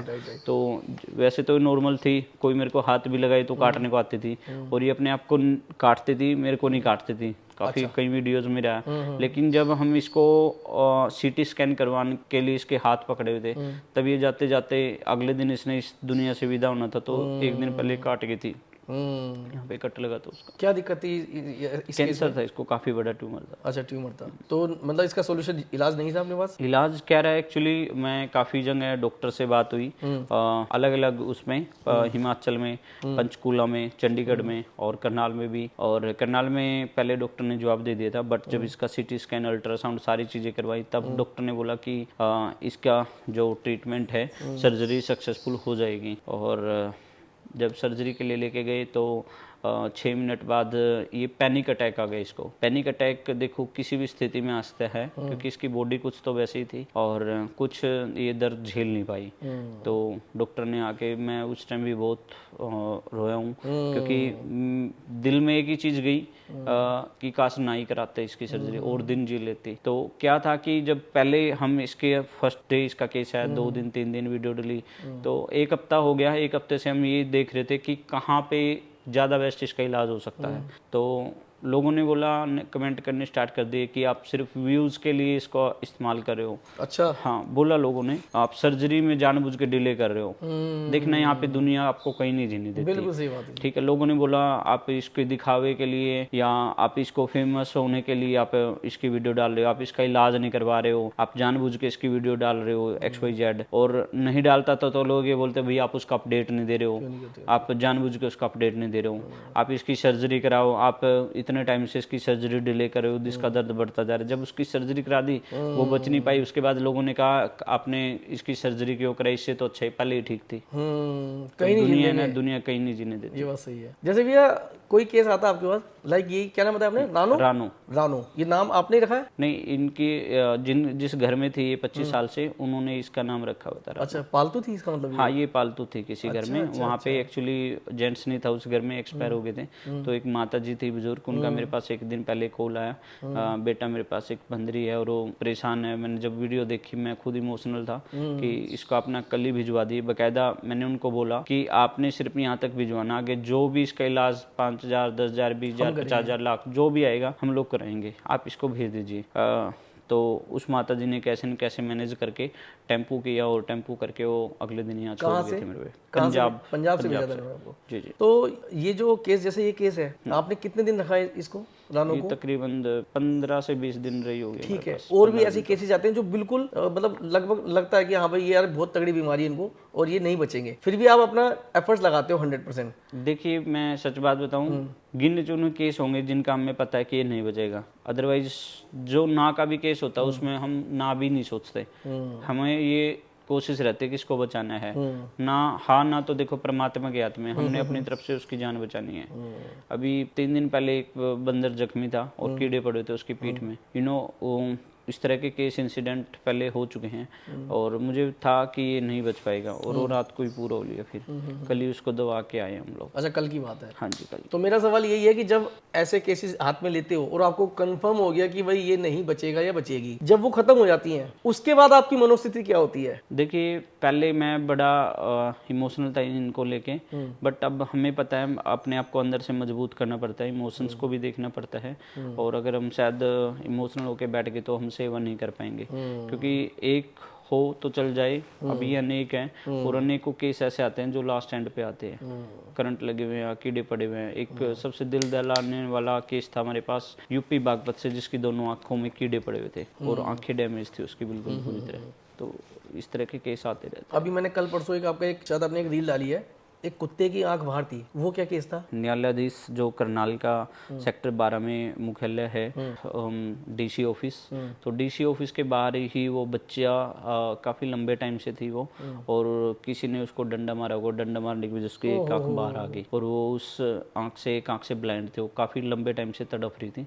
तो जब हमारे पास उसका कॉल आया तो हम लोगों ने उसको रेस्क्यू करके उसको टाइमली उसका ट्रीटमेंट करा के, सर्जरी करा के उसको ठीक करके रिलीज कर दिया। सॉर्टेड है वो सारा? हाँ जी, हाँ जी, बिल्कुल। मतलब आपने वापस भेज दिया उसको? हाँ जी, वहीं रिलीज कर दिया। आंख खराब है उसकी या सही हो गई है? नहीं, आंख तो निकली गई है उसकी जब वो डंडा लग के खत्म, बट अगर वो ऐसे ही रहती वो गल के कीड़े पड़ जाते हैं, वो स्टिचेस लगवा के एक आंख से जी जी। कभी ऐसा केस आया पवन भैया कि पता लगा, जैसे आपने बताया कि डंडा मार दिया, किसी बंदरिया को, बंदर को, कुत्ते को, काऊ को किसने हिट किया या मारा जान के, और वो बंदा भी आपको पता कि इसने मारा है, कभी ऐसा केस आया सामने आपको? नहीं, मेरे पास इस तरह ऐसा कभी केस नहीं आया। कॉल जरूर आती है क्रूरटी की, भैया वहाँ पे भी आया मेरे पास तकरीबन 12 बजे कॉल आया कि एक बंदे ने कुत्ते को काट के कस्सी से और मार दिया। कस्सी से काट के? कस्सी से काट के। कस्सी से क्यों काटा पता नहीं, रात को कॉल आया और मुझे लगा भी शायद उन भाइयों ने ड्रिंक कर रखी, बट ड्रिंक में भी कई बारी बंदा जो दिल की बात होती है वो बोल पाता है। उसने बोला कि बताया भैया ऐसे ऐसे। मैंने कहा भाई मारा क्यों? कह रहा है वो मुर्गी पाली हुई है, राजपूत है कोई गांव में, और अपने आप को मतलब एक अलग ही उसमें वे में रहता है बंदा, और वो मुर्गी खुली छोड़ देता है, मुर्गी खाली होगी कुत्ते ने उसकी, तो उसने गुस्से में आके भाई उस कुत्ते को ही मार दिया।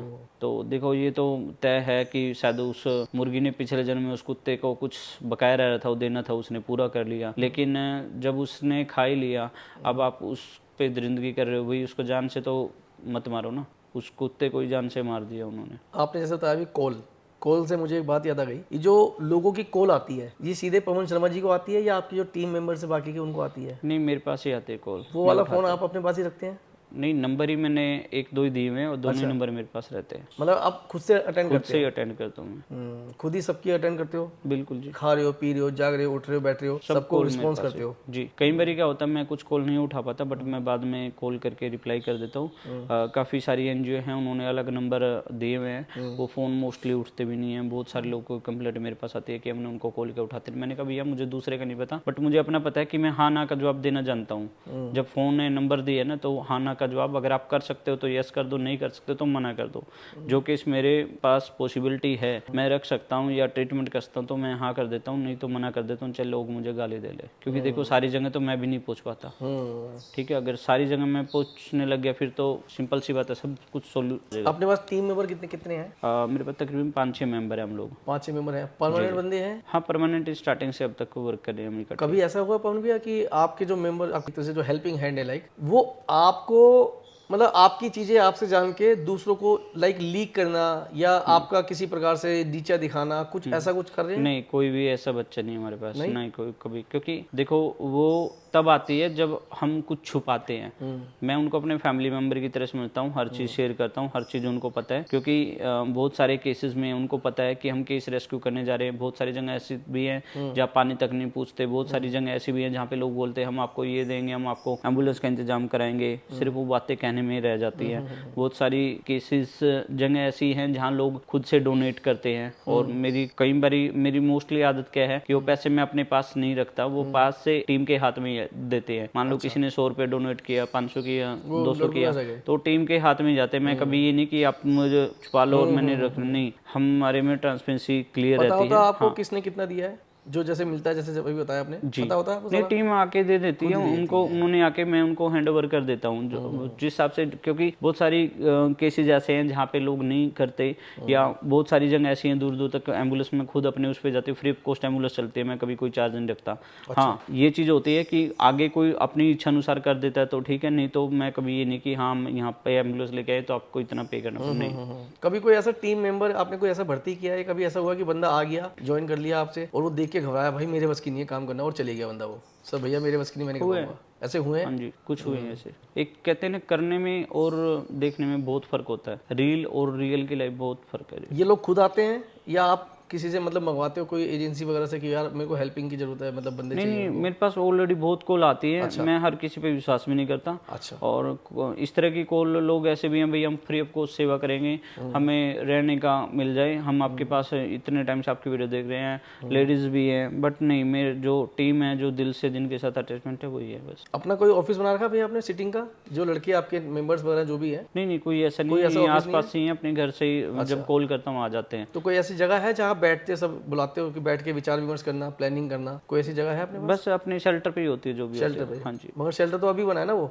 नहीं, उससे पहले भी था हमारे। 4 जगह मैं चेंज कर चुका हूँ एक्चुअली। अच्छा, वो जो आपने बताया रेंटेड था। हाँ जी। और जो आज बन रहा है वो अपना है? हाँ, वो अपना बना रहा हूँ। अच्छा, वो अपना एक भैया आपने ना अभी एक वीडियो डाली है 5 अगस्त को, जिसमें एक बंदर था, उसको करंट लग गया था शायद, ठीक है, वो क्या केस था? अभी की 5 अगस्त की बात है, इसी महीने की बात है। अच्छा, करंट का केस था सर? हाँ, करंट का केस था। हाँ, उसके हाथ में लग गई थी। हाँ, क्या होता है जब करंट लगता है, करंट लगने के बाद एकदम बिजली रिएक्शन नहीं दिखाती, वो अंदर से खून को चूस लेती है। वो धीरे धीरे 1-2 दिन बाद, काफी केस तो ऐसे आते हैं मेरे पास जो 15-20 दिन से बॉडी सड़ चुकी है, तो करंट लगने के बाद उसका हाथ और पैर सड़ चुका था। जिंदा था वो? हाँ, जिंदा था। अच्छा, अभी नहीं, अब नहीं है वो, एक्चुअली उसकी डेथ हो गई थी, खत्म हो गया ना? हाँ, वो क्या था, वो बॉडी काफी दिन से उसकी सड़ चुकी थी, वो 1 या 2 दिन तक जीवित रहा था। अच्छा जी। जैसे आप ये जैसे भी आपने बताया कि भाई आप जैसे कीड़े लगे होते हैं, ये सब चीज लगे होते हैं, खाना वाना आप चावल नहीं खा पाते हो क्योंकि दिमाग में आपकी वो चीज आती है, तो और भी तरह तरह की गंभीर चोटें होती हैं, तो देख के जी व्याकुल नहीं होता कभी यार, मतलब इतनी चोट लगी हुई है जो है? ऐसा भी नहीं है कि हमेशा आप ग्लव्स पहने हो, हाथ कभी वैसे भी लग जाते होंगे आप? बिल्कुल लग जाते हैं। हाँ जी, बिल्कुल है, लग जाते हैं, करते भी हैं। जब हम कीड़े वगैरह के या कोई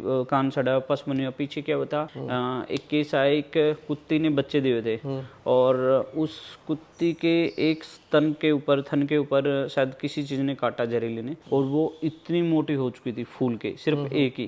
और डॉग के जो उस कुत्ते के बच्चे थे, उसको जब दूध पीने के लिए जा रहे थे तो बार बार वो परेशान हो रहे थे, मानोगे नहीं। जब हम गए वहाँ पे, कई दिन से कॉल आ रहे थे, और हमने कट लगाया, उसके अंदर से इतना गंद निकला, वो गंद देख के मन इतना विचलित हो गया था कि अब बता नहीं सकते। मास्क वगैरह लगाते हो आप? हाँ, मास्क यूज करते हैं, ग्लव्स भी, मास्क भी। कई बार जहाँ कंफर्टेबल नहीं होता वहाँ नहीं लगा पाते हैं। फिर भी भैया थोड़ी बहुत मतलब घिन सी तो लगती होगी, ऐसी बात तो नहीं है कि बिल्कुल जी पक्का हो गया है? देखो, करना पड़ता है मन तो अपना पक्का, जब आप किसी चीज़ को के लिए काम करो ना। कई बार ऐसा भी हमें नाले में अभी भी क्या था कि हमने एक केस आया था, डॉग का नाले में पड़ा था, तो वहाँ पे एक शराबी भाई आ गया और वो उसके अंदर उस डॉग को निकालने, बकायदा एक केस ऐसा भी रहा जब गुड़िया पैदा हुई मेरी, तो उधर ये पैदा हुई थी, और तकरीबन 3 से 4 बजे के बीच में सुबह, और हमारे पास 7 बजे कॉल आया कि एक कुत्ती का बच्चा गिरा हुआ नाले के अंदर, और वो नाला भी वो था जो धरती के नीचे से चल रहा, मेन सेक्टरों का। अच्छा। सेक्टर 13 का केस था। 6 नवंबर का दिन था जिस दिन गुड़िया पैदा हुई। तो मैंने हॉस्पिटल से इजाज़त ली, टीम को रेडी किया। हम लोग तकरीबन 8 साढ़े 8 बजे वहाँ पहुँच चुके थे। संडे का दिन था और जब देखा हमने देखा बच्चा जो नाले के बीच में से गंद आ रहा होता है ना, एक सूखा टीला था, उस टीले के ऊपर बैठा हुआ था बच्चा वो। अच्छा। और वो एक दिन से पड़ा हुआ था, तड़प रहा था बस सब, और बाहर कुत्ते चिक्के मार रही कि किसी तरीके से बच्चा निकल जाए। तो वो दर्द देखा नहीं गया, फिर हम उस नाले के अंदर उतर के उस बच्चे को निकाल के लेके आए। तो अंदर इतनी गैस और स्मेल होती है कि हद से ज़्यादा। जो आपके बंदे जो साथ, जैसे आप साथ जाते हो कहीं, आप कहीं से कॉल आ गई आपको, आप गए सारे, जी जी तो कभी ऐसा होता है आपको लगता है कि भाई किसी लड़के को बोल दिया जा जा तो तू देख ले यार जा, जी।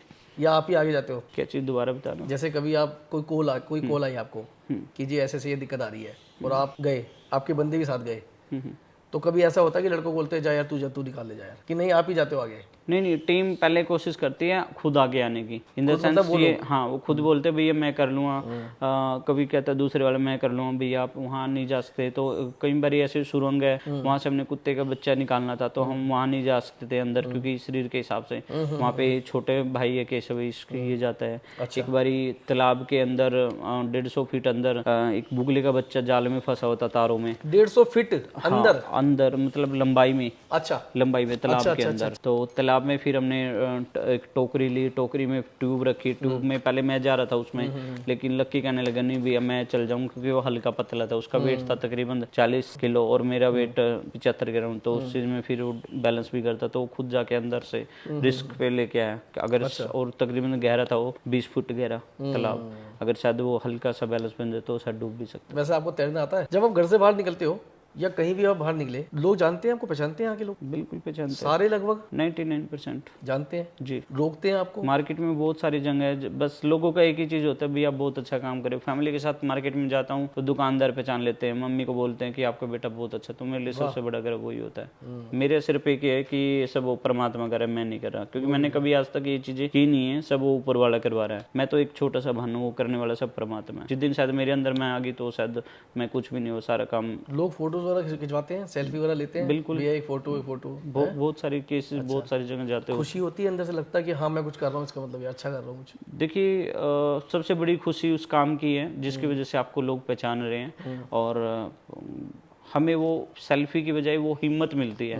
भले वो लोग फोटो खिंचवा रहे हैं, सेल्फी ले, लेकिन हमें और वो काम करने की हिम्मत मिलती है। शायद उन लोगों की वजह से हमारे अंदर प्रेरणा मिलती है कि हमें और भी ज़्यादा एनिमल्स की हेल्प करनी है, ताकि ये प्यार, ये आशीर्वाद हमेशा ऐसे बना रहे। वैसे मेरी नॉलेज में तो कोई करनाल रॉक स्टार पवन शर्मा के अलावा मेरी नॉलेज में नहीं है कोई भी जो बंदरों को, जिन्होंने एक तरह से सेवापूर्ण तरीके से जो उनकी सेवा कर रहे हैं वो जो है। पवन शर्मा की नॉलेज में है कोई और जो बंदर की सेवा कर रहे हैं? मंकीज़ की मेरे कांटेक्ट में सिर्फ एक ही है, वो है दीदी है बिलासपुर से। बिलासपुर? अच्छा। हाँ जी, वो दूसरे वाले मंकी होते हैं जो लंबी पूंछ वाले। अच्छा, काले होते हैं? लंगूर? हाँ, लंगूर लंगूर मंकी की। हाँ। वो दीदी करते हैं उनकी। तो लंगूर ही क्यों? निधि जीवाश्रय के नाम से पेज है उनका, और वो दीदी करते हैं। निधि जीवाश्रय? हाँ जी, निधि जीवाश्रय। और मैं कई बारी बात भी है मेरी उनसे, और वो बहुत अच्छा काम कर रही है, वो भी दिल से करती है। देखिए आपको सोशल मीडिया पे शोबाजी दिखावे करने वाले बहुत मिल जाते हैं, लेकिन जो दिल से करते हैं कुछ लोग, और परमात्मा की कृपा से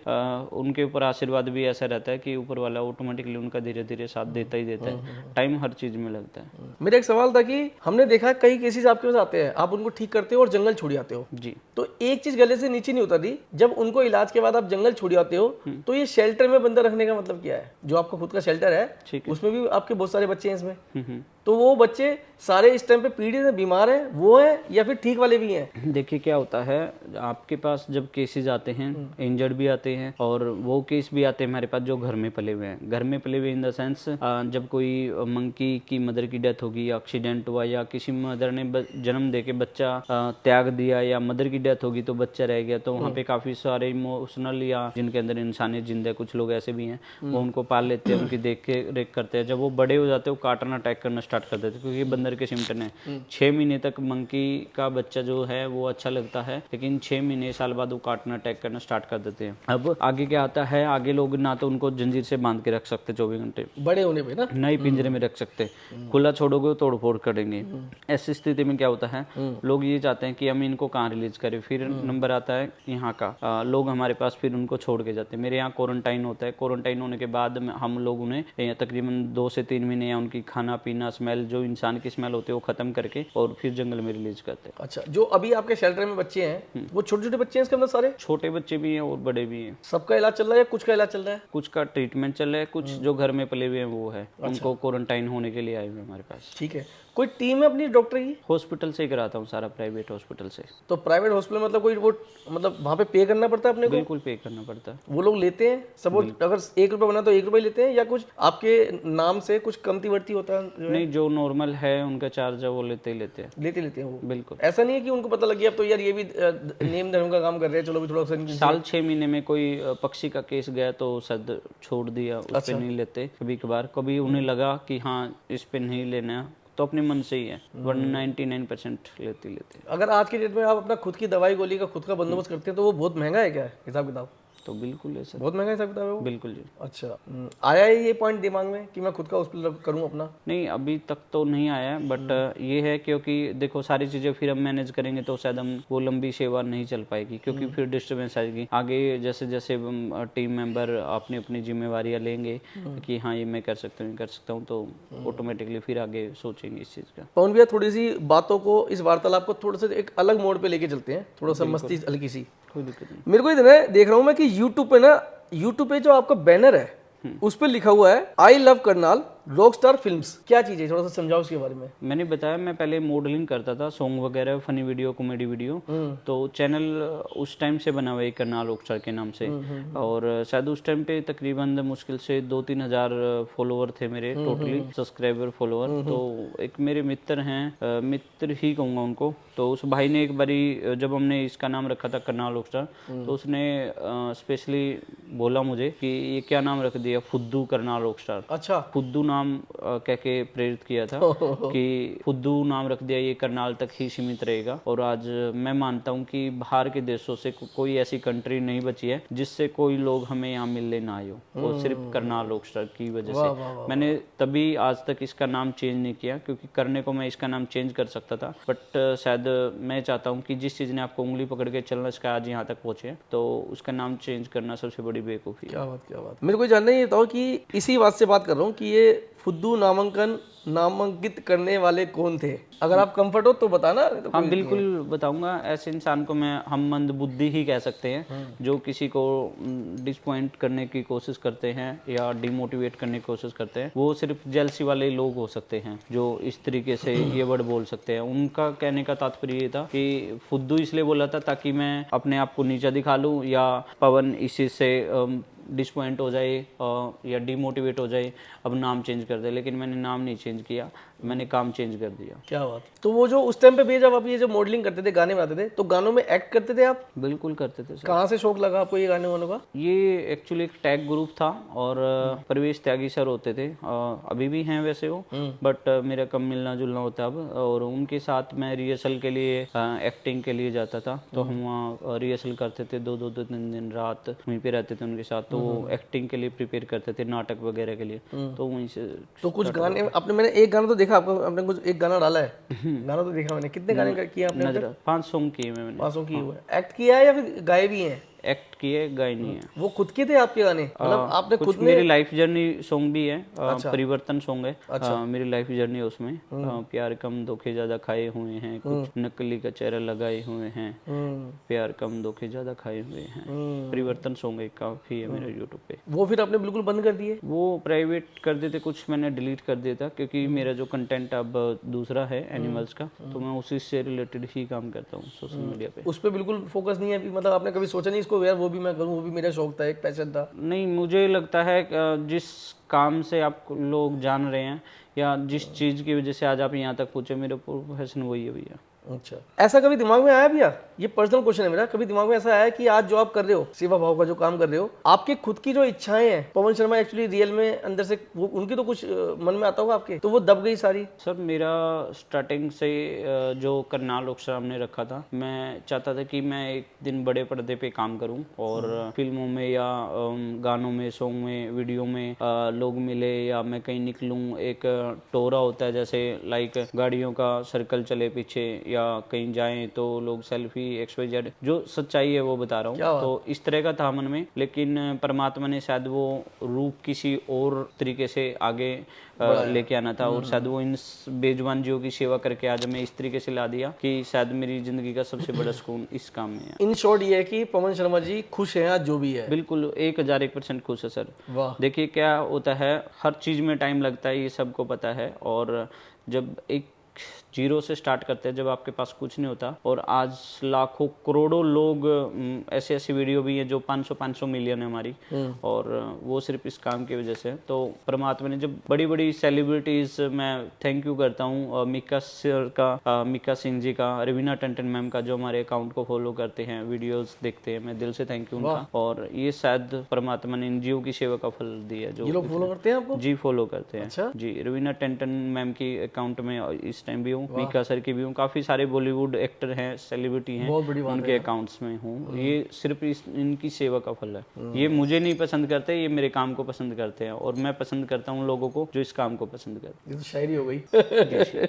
चलो एक थोड़ा सा मेरे को बताओ कि सोशल मीडिया पे रहना आज के समय में कितना जरूरी है आपके हिसाब से? सर सोशल मीडिया पे रहना इतना जरूरी नहीं है जितना आपका अपने काम पे रहना जरूरी है, क्योंकि सोशल मीडिया पे तो आजकल गंद बहुत है और गंद को देखना ज्यादातर लोग पसंद करते हैं। मेरा मानना है रील की लाइफ से बढ़िया रियल की लाइफ जियो, जो भी करो दिल से करो, तन से करो, मन से करो, लेकिन उसमें सामने वाला जो आपको देख रहा है वो खुश होने चाहिए, आपसे इंस्पायर होना चाहिए, आपको देख के वो लोग भी स्टार्ट करें कुछ ऐसा करना चाहिए। ना कि हम नंगा नाच करें, नंगी वीडियो को देखें या नंगा गंद फैलाएं सोशल मीडिया पे और लोगों को भ्रमित करें गेम के थ्रू, ऐप के थ्रू हम आपके प्रमोशन करें। इन चीज़ों से क्या होता है, हम अपने देश को बहुत पीछे ले जाते हैं। और हमें चाहिए कि आज के टाइमिंग पे कुछ ऐसा करें जिससे और लोग, बच्चे भी, क्योंकि देखो सोशल मीडिया पे आज के टाइम में हर कोई जब भी टाइम लगता है सोशल मीडिया पे रील्स या करता रहता है, तो कुछ अच्छा देखेंगे तो अच्छा ही। अब इनमें मैं आज के टाइम में मानता हूँ सोशल मीडिया में सबसे ज्यादा प्रेरित करने वाले इंसान है तो प्रेमानंद जी महाराज हैं, जिन्होंने आज पूरी दुनिया को चेंज कर दिया। मांस, मदिरा, गंद और लोगों के अंदर जो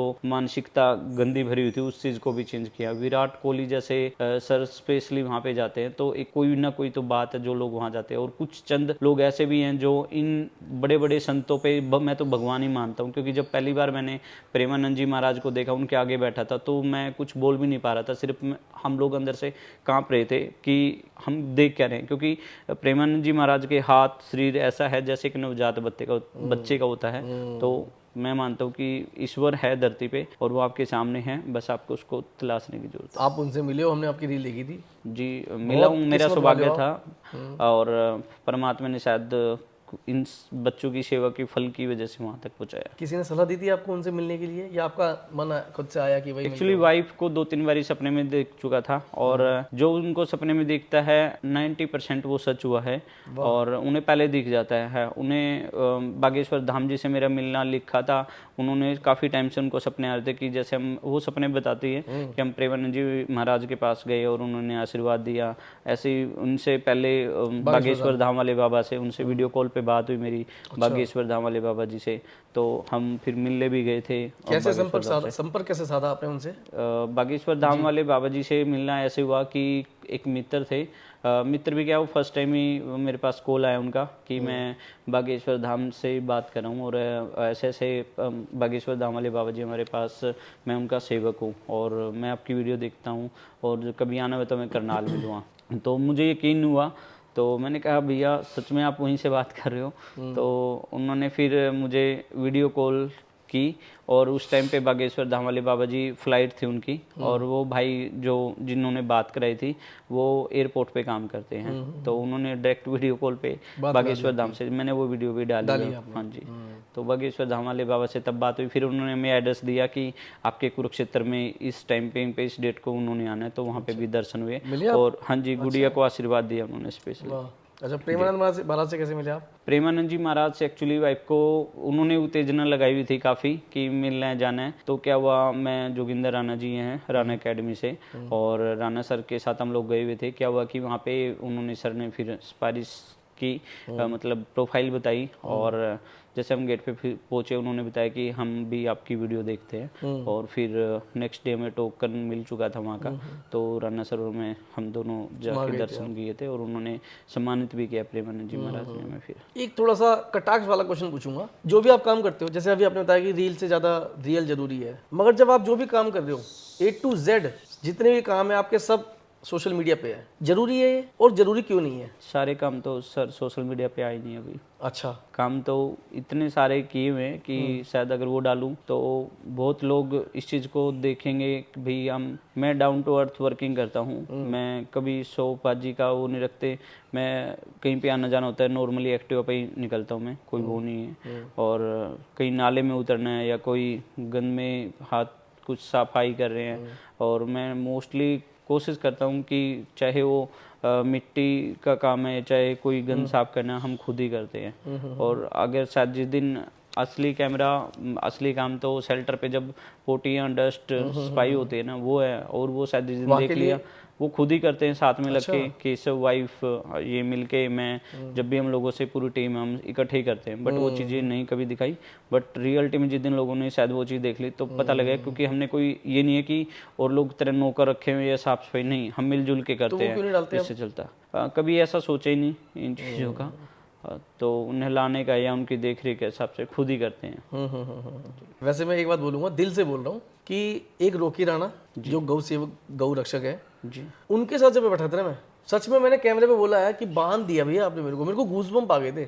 और एक आपके, मेरे को सच में मतलब आपकी बातों में मैं डूब गया हूँ, इतना नीचे आ गया हूँ मैं सोच के यार, मतलब ऐसे भी लोग होते हैं और बातें बहुत सही, मतलब बहुत अच्छा बोलते हो आप, इसमें कोई डाउट नहीं है। नहीं देखिए, पता क्या, बोलना एक जो आपके साथ बीती होते हैं ना रियलिटी में, वो हालात सिखा देते हैं। कोई बंदा पेट में कुछ नहीं सीख के आता, जो टाइम परिस्थितियां चलती है ना, वो बहुत सारे इंसिडेंट ऐसे हुए हैं जिनकी शायद अगर हम बात करने लगे तो कई दिन बीत जाएंगे बैठे बैठे। बहुत सारे अनगिनत केस हैं। एक बारी क्या हुआ कि जब मेरे पास पूरी पुलिस फोर्स आई थी उठाने के लिए मंकी के केस में, कि किसी ने कंप्लेंट की इन्होंने बंदर के बच्चे के रखा हुआ है, और शायद वो जो दूसरी एनजीओ वाले हैं जो सेम लाइन में काम करते हैं, उन लोगों ने सिर्फ ये दिखाने के लिए किया था कि किसी तरीके से इसको नीचे दिखाया जाए, इसको दबाया जाए, और उन्होंने किया था दबाने के लिए, और परमात्मा ने उल्टा ऊपर उठा दिया।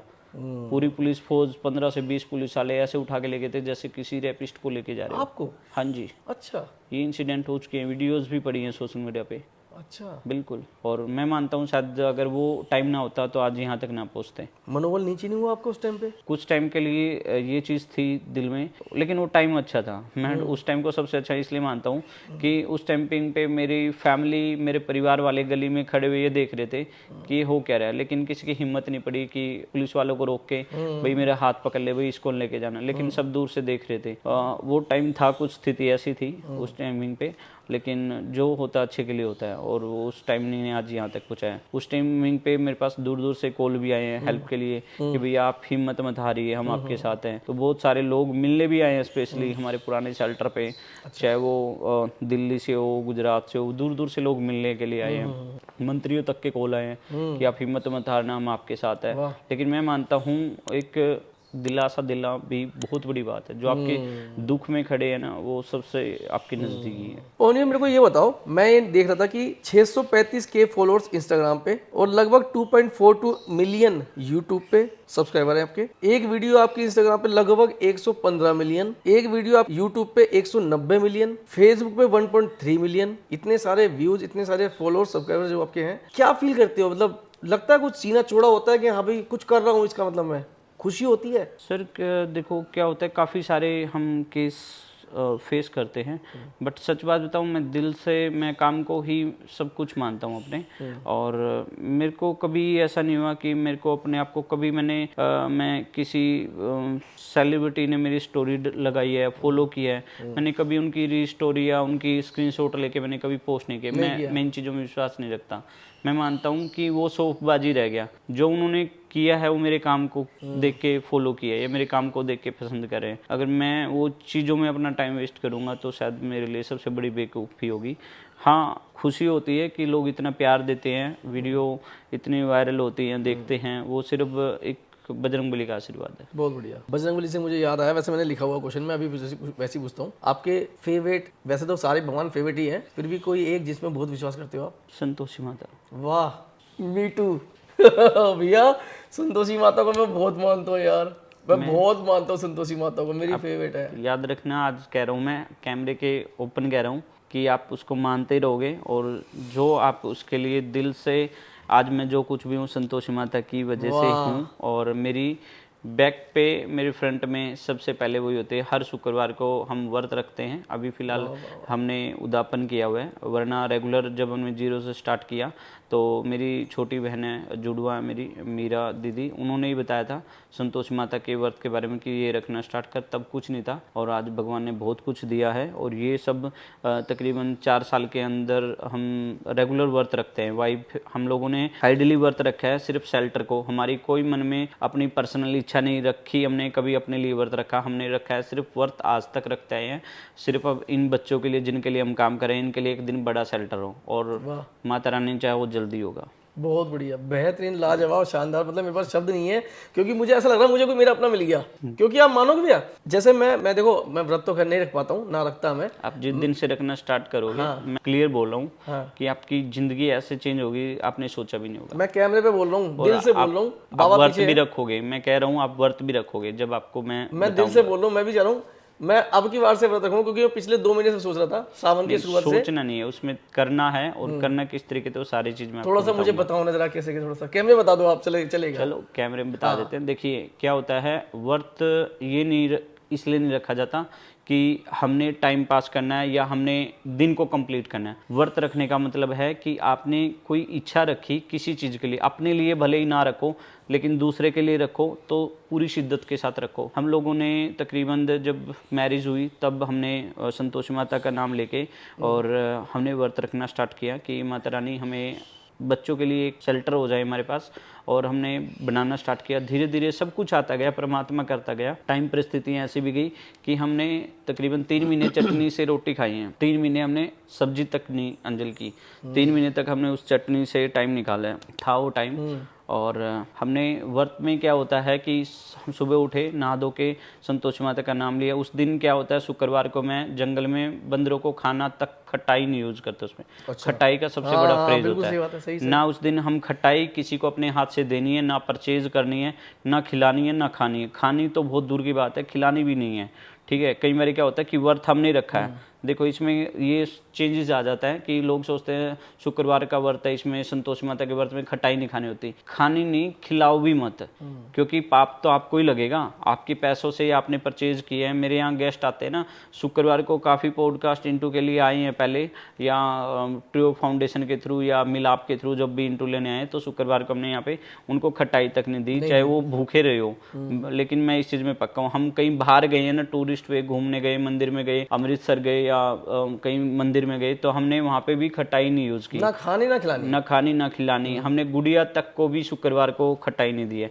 गुड़िया भी हमारे साथ व्रत रखती है, जितने टाइम से वो हमारे साथ है, अभी तकरीबन 2.5 साल हो गए, शुक्रवार को हमने उसको खटाई भी नहीं देते हम। लेकिन अभी हमने फिलहाल तो पहली बार हुआ है पूरे 3-4 साल के बीच कि हमने पंडित जी से बात करने के बाद हमने अभी उद्यापन किया है व्रत का, और ये 2-3 शुक्रवार गए अभी हमने व्रत रखा। अगले शुक्रवार से हम दोबारा से कंटिन्यू बड़े शेल्टर के लिए व्रत करोगे। तो भैया कितने व्रत रखने पड़ते हैं, कुछ ऐसा है, कुछ है लिमिटेशन? नहीं, इसमें कोई लिमिट नहीं होती। जैसे 16 सोमवार कहते हैं। नहीं, इसमें क्या होता है, जब तक आपकी विश पूरी ना हो आप कंटिन्यू कीजिए। अगर आपकी विश, लेकिन इसमें व्रत नहीं तोड़ना होता। सबसे कठिन व्रत है तो संतोषी माता का व्रत होता है, शुक्रवार का सबसे हार्ड व्रत होता है। एक बारी गलती की थी, क्या हुआ, मैंने व्रत रखा और गलती से मैंने खा लिया, और पता भी लग गया कि मैंने ये चीज खा ली है, हो गया था, और व्रत तोड़ दिया, टूट गया व्रत। अब मानोगे नहीं, उस दिन 80 से 90 हजार रुपए का नुकसान हुआ था। नुकसान क्या हुआ कि हमने बड़े गांव के जंगल में, ये उस टाइम की बात है जब हमने बंदरों के लिए नीचे वो समर्सिबल लगवाया था, वाटर टैंक बनवाया था।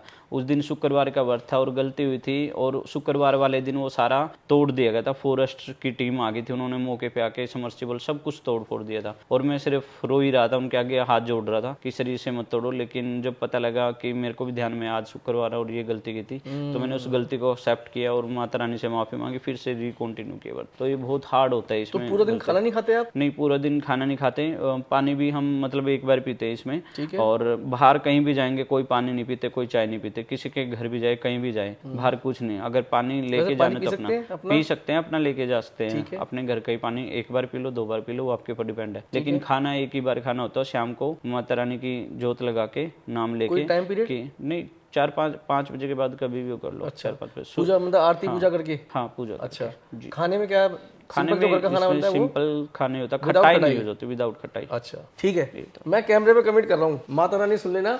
मैंने इस बार से शुक्रवार का व्रत रखना है, क्योंकि मैं भैया आप विश्वास नहीं करोगे, मैं कई टाइम से सोच रहा हूँ, मैं वाइफ को बोल रहा हूँ मगर नहीं मैनेज कर पा रहा हूँ मैं। 15 से 20 रुपए की व्रत कथा क्यों आती है इसमें। अच्छा। संतोष माता व्रत के। और ये देख लो, जिंदगी में तकरीबन 5 साल का गैप हो चुका है हमारा आफ्टर मैरिज। आज तक मैंने कभी ये चीज किसी अपने रिलेटिव नोन को भी नहीं बोली। आपको पहली बार मैं कैमरे पे बोल रहा हूँ, आपने पूछा, दिल मिली बात हुई तो मैंने बता दिया। नहीं और आप मानोगे नहीं, आपने बोला ना, मुझे अंदर से ऐसा लगे जैसे अभी लाइक जैसे नहा के निकलते ना, मतलब लगता है कुछ बढ़िया शीतल टाइप, मेरे को वो फील आ रहा है एकदम। क्योंकि मुझे लग रहा है कि मेरे को, मैं बचपन से छोटा था ना, संतोषी माता की फिल्म देखी थी मैंने, आपको पता, वो तो इतनी फेमस थी संतोषी माता की फिल्म। जी बिल्कुल। मेरे को तब से ही मैं माता का फैन हूँ, संतोषी माता का मेरी फेवरेट वन, मतलब वो मैं बहुत फैन हूँ उनका, बहुत मानता हूँ माता को। मैं हर शुक्रवार को आज की डेट में मैं सुबह वैसे तो रोज माता का नाम लेता हूँ, मगर उनके लिए स्पेशल करता हूँ हर शुक्रवार को। और सर की एक चीज़ और बता दूं, अभी मैंने इनका माइंड, जहाँ तक मुझे लगा कि इनके दिमाग में सिर्फ एक क्वेश्चन था, आंसर था, मतलब जब इन्होंने पूछा कि आपका फेवरेट भगवान XYZ, तो इनके मन में था मैं हनुमान जी का नाम लूंगा। यस हनुमान जी सोचा था, कसम से, लिटरली यही सोचा था। बिल्कुल 100%। मुझे लगा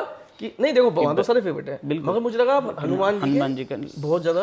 देखो वो तो सेवक है माता रानी के, प्रभु श्री राम के, वो तो है ही। लेकिन जिन्होंने आज यहाँ तक मार्गदर्शन करके यहाँ तक पहुँचाया, वो तो सेवा के लिए है। बजरंगबली महाराज मेरी पग पग पे, पल पल पे मेरी रक्षा करते हैं, हर मुसीबत से, हर चीज से। दुश्मन भी जो मेरे हेटर्स XYZ जो नेगेटिविटी करने की कोशिश करते हैं, मेरे खिलाफ साजिश रचते हैं, तो परमात्मा उनको ऑटोमेटिकली रिजल्ट भी दे देता है। ये हमने एक चीज हमारी लाइफ में काफी सारे इंसिडेंट हुए हैं। हमारे लिए कोई बुरा सोचता है या बुरा करने की कोशिश करता है, हम एक ही चीज बोलते हैं, माता रानी जो भी करना आपने करना है, अच्छा करो बुरा करो, हमें स्वीकार है। और वो जब आप किसी मुसीबत से घिरे होते हो ना, तो परमात्मा आपकी परीक्षा ले रहे होते उस टाइम। परीक्षा इन द सेंस कि भगवान ये देखता है कि इसके अंदर उस चीज को झेलने की क्षमता है या नहीं, इसके अंदर वो शक्ति है या नहीं, ये आगे कर पाएगा या नहीं। तो ये देखो ना, कितने करोड़ों लोगों में से परमात्मा आपको चुना है उन चीजों के लिए।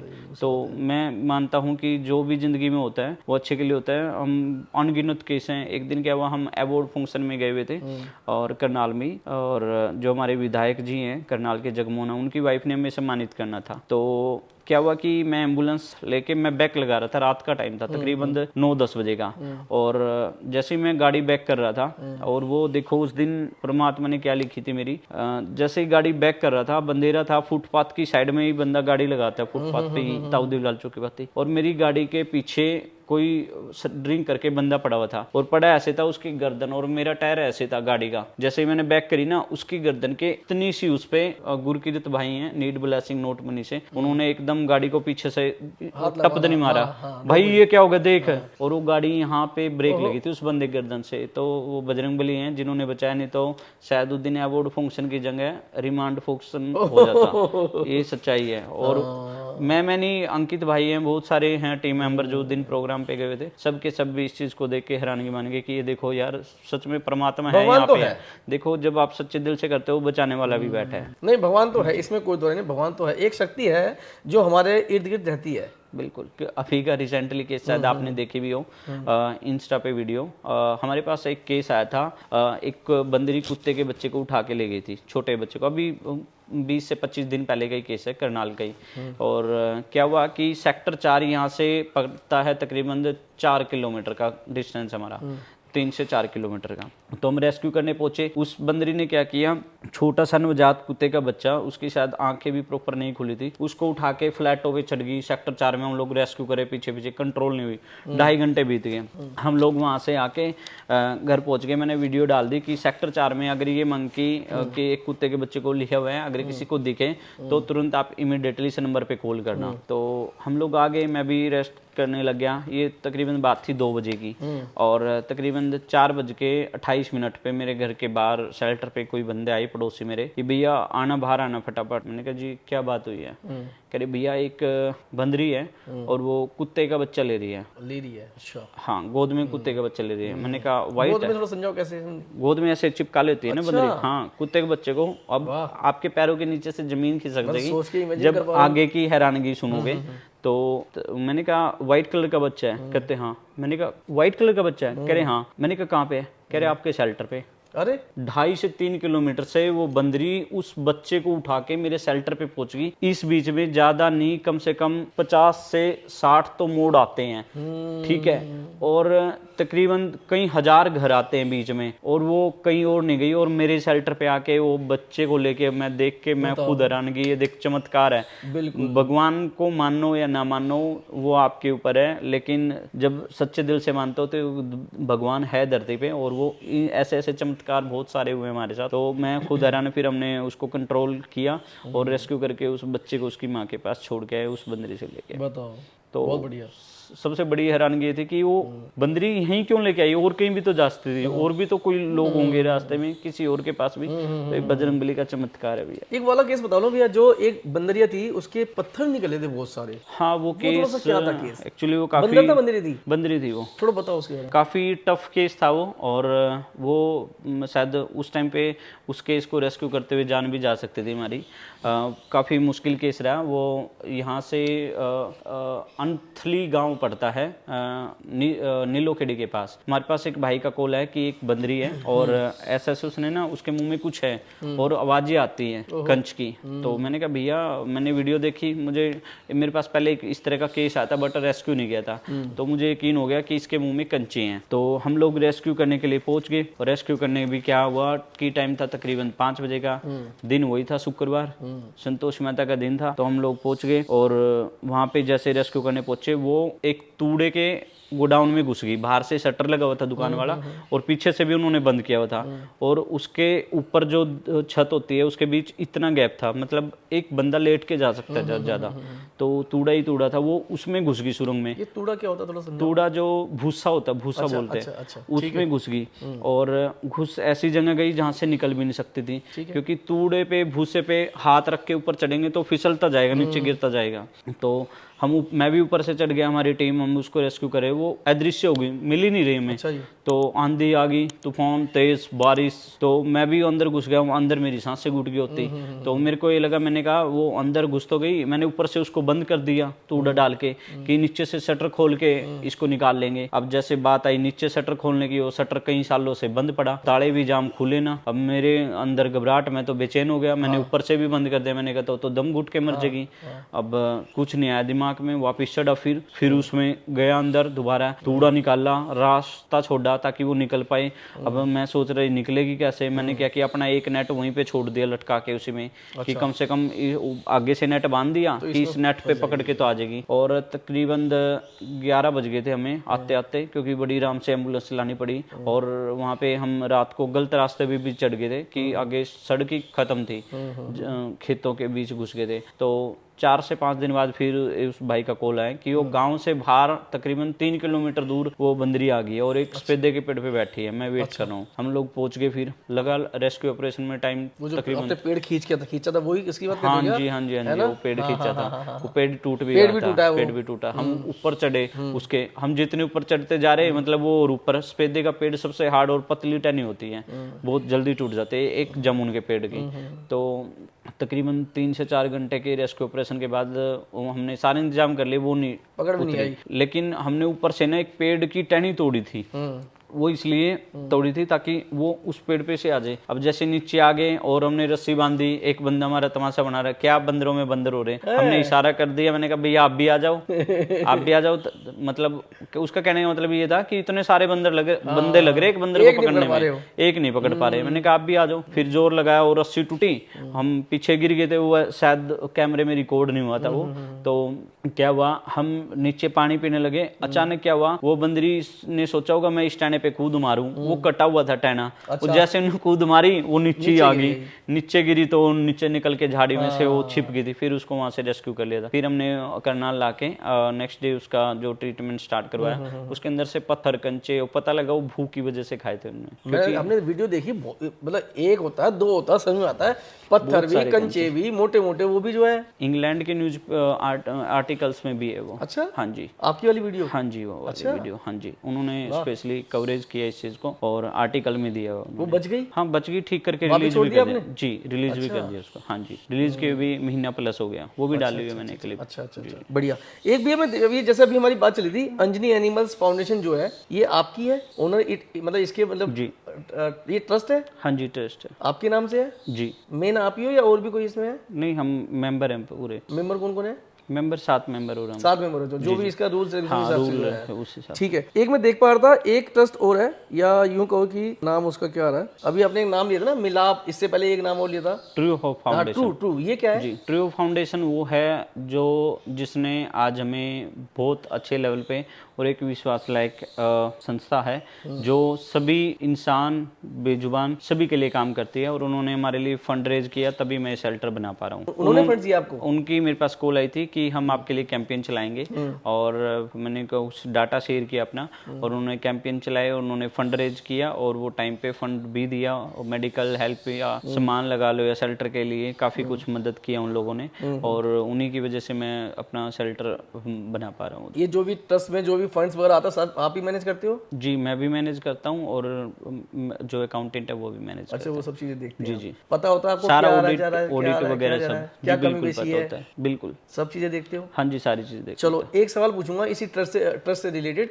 कि लोगों से आप घर घर जाके या मेल्स, फोन्स, मैसेजेस कभी मांगते हो पैसे आप लोगों से कि भाई हेल्प करो हमारी? सर, आज तक रिकॉर्ड रहा है, कोई एक सिंगल पर्सन आके ये नहीं कह सकता कि हमने किसी के पास जाके मांगा हो या हमने उनको प्रेरित किया हो। लाइक वीडियोस में देखते हैं, किसी की इच्छा होती है, अपनी इच्छा अनुसार कोई करता है तो ठीक है, लेकिन आज तक मेरे पास ऐसे भी लोग हैं जो मुझे स्पेशली कॉल करके बोलते हैं भैया एक आवाज लगा देना या एक फोन कर देना, हमारी कहीं पे भी जरूरत है। लेकिन मेरा मानना है जिसने करना है वो अपने आप करता है। मैंने कभी आज तक मांग के कभी को बोला नहीं कि आपकी यहाँ इस चीज में इतने की इच्छा है, इतने की जरूरत है, आपको यहाँ डोनेट कर दीजिए, कभी नहीं। किसी की इच्छा हुई तो कर दिया, नहीं तो कभी फिक्स नहीं रखा। मैं एम्बुलेंस का नहीं मांगता, कभी इतनी जगह एम्बुलेंस जाती है, कभी वहाँ नहीं हमने फिक्स रखा। हम ट्रीटमेंट करने जाते हैं, कभी वहाँ नहीं मैंने फिक्स, भाई हम तब आएंगे जब आप पे करोगे। हाँ, ये चीज तय है कि बहुत सारी ऐसी जगह है जहाँ पे लोग ये चीज सोचते हैं कि एम्बुलेंस है, एक्सपेंस भी है, चलती भी है, तो खुद भी डोनेट करते हैं कुछ लोग, हर तरह की दुनिया है। कुछ ऐसे डोनर्स की बात बताओ, एक जो परमानेंट है, दो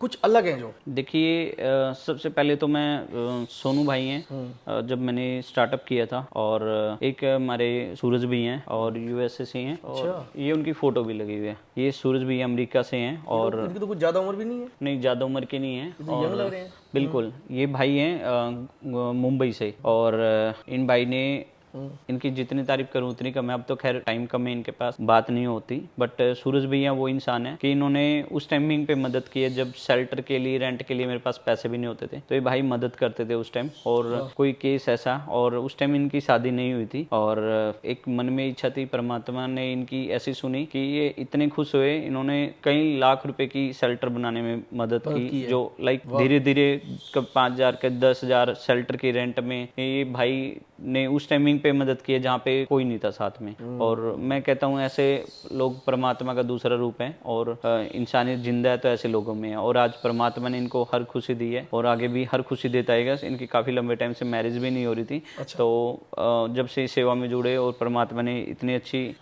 एक भाभी भी दी हमें, और उन दोनों के लिए, प्रियंका भाभी के लिए, और मैं सूरज भैया के दिल से, इनके पूरे परिवार के लिए दिल से। क्या काम करते हैं ये तो मैंने भी नहीं कभी पूछा, और बट ये पता है मुझे, ये मुंबई से हैं और अमेरिका रहते हैं, कभी मिलना नहीं हुआ, बट कुछ चीज़ें होती हैं जो रिश्ते होते हैं दिल से सोशल मीडिया के माध्यम से भी जुड़े हुए। एक जैसे मैंने आपकी शुरू में बताया था कि चाहते हम लोग भी हैं मगर वो नहीं कर पाते, जो आप हिम्मत जुटा पा रहे हो शायद वो सूरज भैया नहीं कर पा रहे होंगे, मगर मैं श्योर हूँ सूरज भैया आपके थ्रू अपने सपने जी रहे हैं। देखिए काफ़ी लोग हैं जो ये चीज़ चाहते हैं हम भी मदद करें, हम भी कुछ करें, हम भी उनके पास, किसी के पास टाइम है, पास टाइम नहीं है, किसी के पास पैसा है पर टाइम नहीं है, और कुछ लोगों को सही मार्गदर्शन नहीं मिल पाता। फेक लोग बहुत हैं जो शोकबाजी करके, बहुत सारे लोग ऐसे जो हमारी वीडियो उठा के पोस्ट कर देते डाल के फंड रेज करते हैं। हमने ऐसा है केसेस अनगिनत है सर, पता है आपको? बहुत सारे चैनल को मैंने बंद भी करवाया है, 2.5 लाख सब्सक्राइबर भी किए हुए हैं हमारी वीडियो डाल के स्पेशली। तो मैं मानता हूँ, मैं सिर्फ अवेयर करता हूँ भाई। आप एक क्या हुआ, मेरी मम्मा एडमिट थे हॉस्पिटल में, तकरीबन 1 साल पहले की बात है। तो किसी ने मतलब मैं उस टाइमिंग पे बिजी था, उन दीदी का मेरे पास मैसेज आया था, मैं रिप्लाई नहीं दे पाया। तो उस बंदे ने कमेंट में रिप्लाई छोड़ा, अपना नंबर दिया कि मैं इनका टीम मेंबर हूँ और आप ऐसा कीजिए, आपको उन्होंने मंकी फीड के लिए डोनेट करना था। तो उस बंदे ने उनसे 5-5 करके 15,000 रुपये ले लिए। और मेरे पास मम्मी एडमिट थे, जब 3 दिन बाद उनका कॉल आया, भैया ना तो आप वीडियो भेज रहे, ना आपने मुझे अभी तक कोई रिस्पॉन्स दिया। मैंने कहा दी क्या बात हुई, कह रहे कि ऐसे ऐसे। मैंने कहा दीदी मुझे नहीं किया, नंबर बताओ, नंबर रॉन्ग और नंबर स्विच ऑफ। तो उनके साथ फ्रॉड किया। बहुत सारे ऐसे केस आए हैं। अब पीछे एक भाई का ने क्या किया, वीडियो डालता वो हमारी और गूगल पे स्कैनर डाल देता था। तो कुदरती मैंने फिर उनको कॉल किया एज ए डोनर्स बन के कि भैया मैं ऐसे ऐसे बात कर रहा हूँ और मुझे डोनेट करना है, मेरी एक बारी पवन जी से बात करा दीजिए। तो उन्होंने बोला भैया बताइए, मैं पवन ही बात कर रहा हूँ। और इधर से पवन ही बात कर रहा था। तो कहते हैं आप कौन? मैंने कहा भाई मैं जिसके आप वीडियो डाले हो ना, करनाल ऑक्सटर का ओनर बात कर रहा हूँ, पवन शर्मा। तो कह रहे नहीं मैं उनका फ्रेंड बात कर रहा हूँ, मैं बात करा देता हूँ। मैंने कहा भैया आप भागो मत, फोन ना काटना, आप मेरी एक काम करो, आपने नंबर और ये वीडियोस क्यों डाले हो? कह रहे तो मैं होगी, आर्ग्यूमेंट हुआ। फिर मैंने उसको क्लियरली बोला देख भाई आपने जो करना आप अपने लेवल पे कर लो, बट लोगों को गुमराह मत करो, मेरा नाम मत खराब कर। आप भगवान जानवरों के नाम पे भी नहीं छोड़ रहे, तो क्या इंसानियत। फिर मैंने देखा उन्होंने वीडियोस मेरी डाली हुई है, मैंने उसकी 15 से 20 मिनट में उसके घर तक की डिटेल निकलवा ली। मैंने उसको बोला आप यहाँ रहते हो, आपका मकान नंबर ये है और आपके घर के पीछे इस कलर का मकान है, साइड वाला गेट ये है। तो उसके पसीने छूट गए। मैंने कहा अब ये वीडियो मैं पोस्ट भी कर रहा हूँ, आपकी सारी रिकॉर्ड है। तो सारी बात होगी।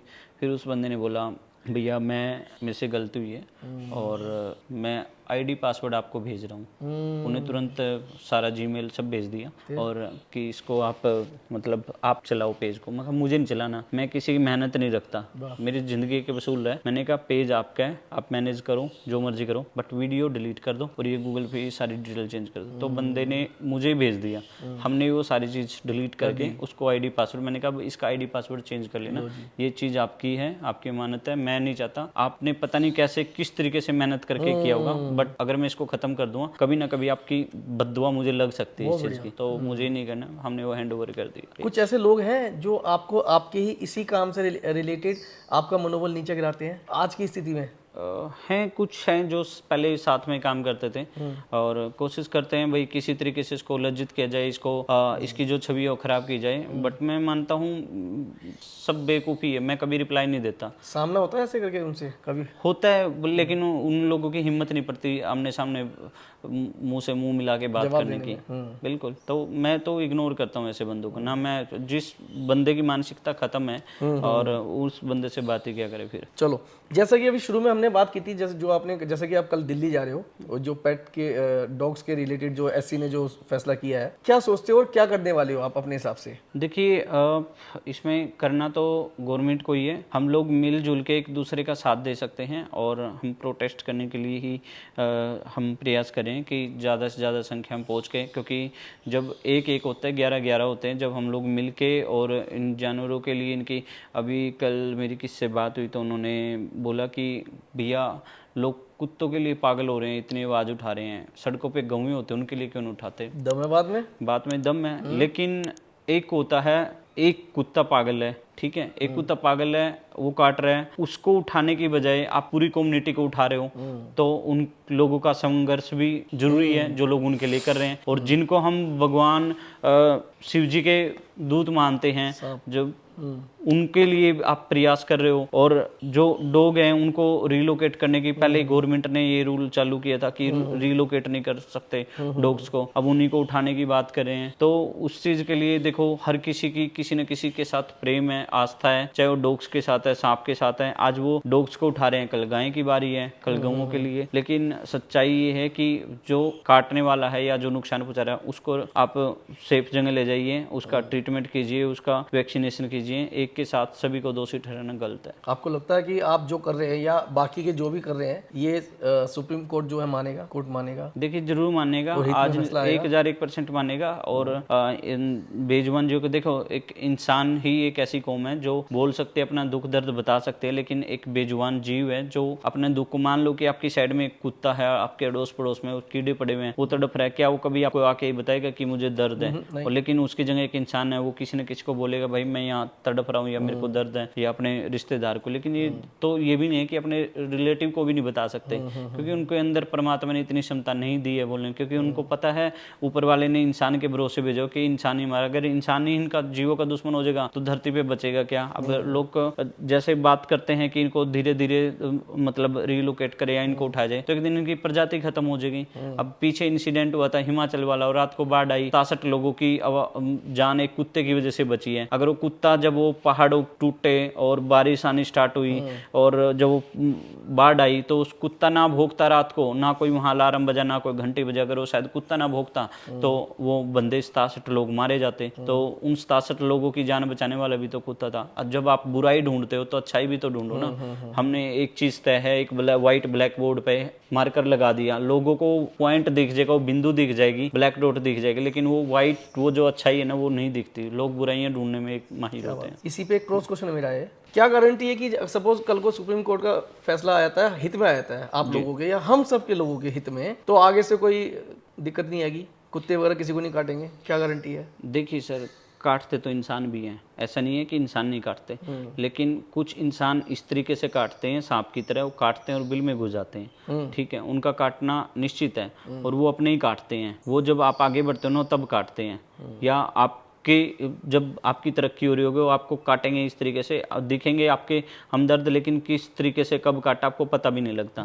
तो वही चीज़ है, अब कोई डॉग काट रहा है, अटैक कर रहा है, वो तब काटता है जब उसको ये दिखता है या उसको नुकसान पहुंच रहा है या किसी के अंदर सिम्टम आ गए। अब उनको कंट्रोल करके हम उनकी वैक्सीनेशन या उनको सेफ जगह छोड़ सकते हैं ना, तो हम उस काटने वाले को ही वहां से उठा के सेफ जगह छोड़ दे, ज़्यादा बेटर रहेगा ना, ताकि औरों को ना काटे। अब ये तो नहीं कि हम सारी कम्युनिटी को उठा देंगे, तो ये चीज़ें तो चलती रहेंगी, नॉर्मल है। और अगर कहते हैं ये ना हो ना धरती पे तो पता ही ना चले जिंदगी का, तो जिंदगी में उतार चढ़ाव तो चलते रहेंगे। अब मेरे को बहुत सारे लोग बोलते हैं, मैंने पीछे प्रेमानंद जी महाराज के सामने एक प्रश्न किया था इनकी नसबंदी के ऊपर, तो उसके ऊपर काफ़ी लोगों ने प्रेमानंद जी महाराज को भी गलत ठहराया, हमें भी गलत बोला कि आपको क्या पता ये वो।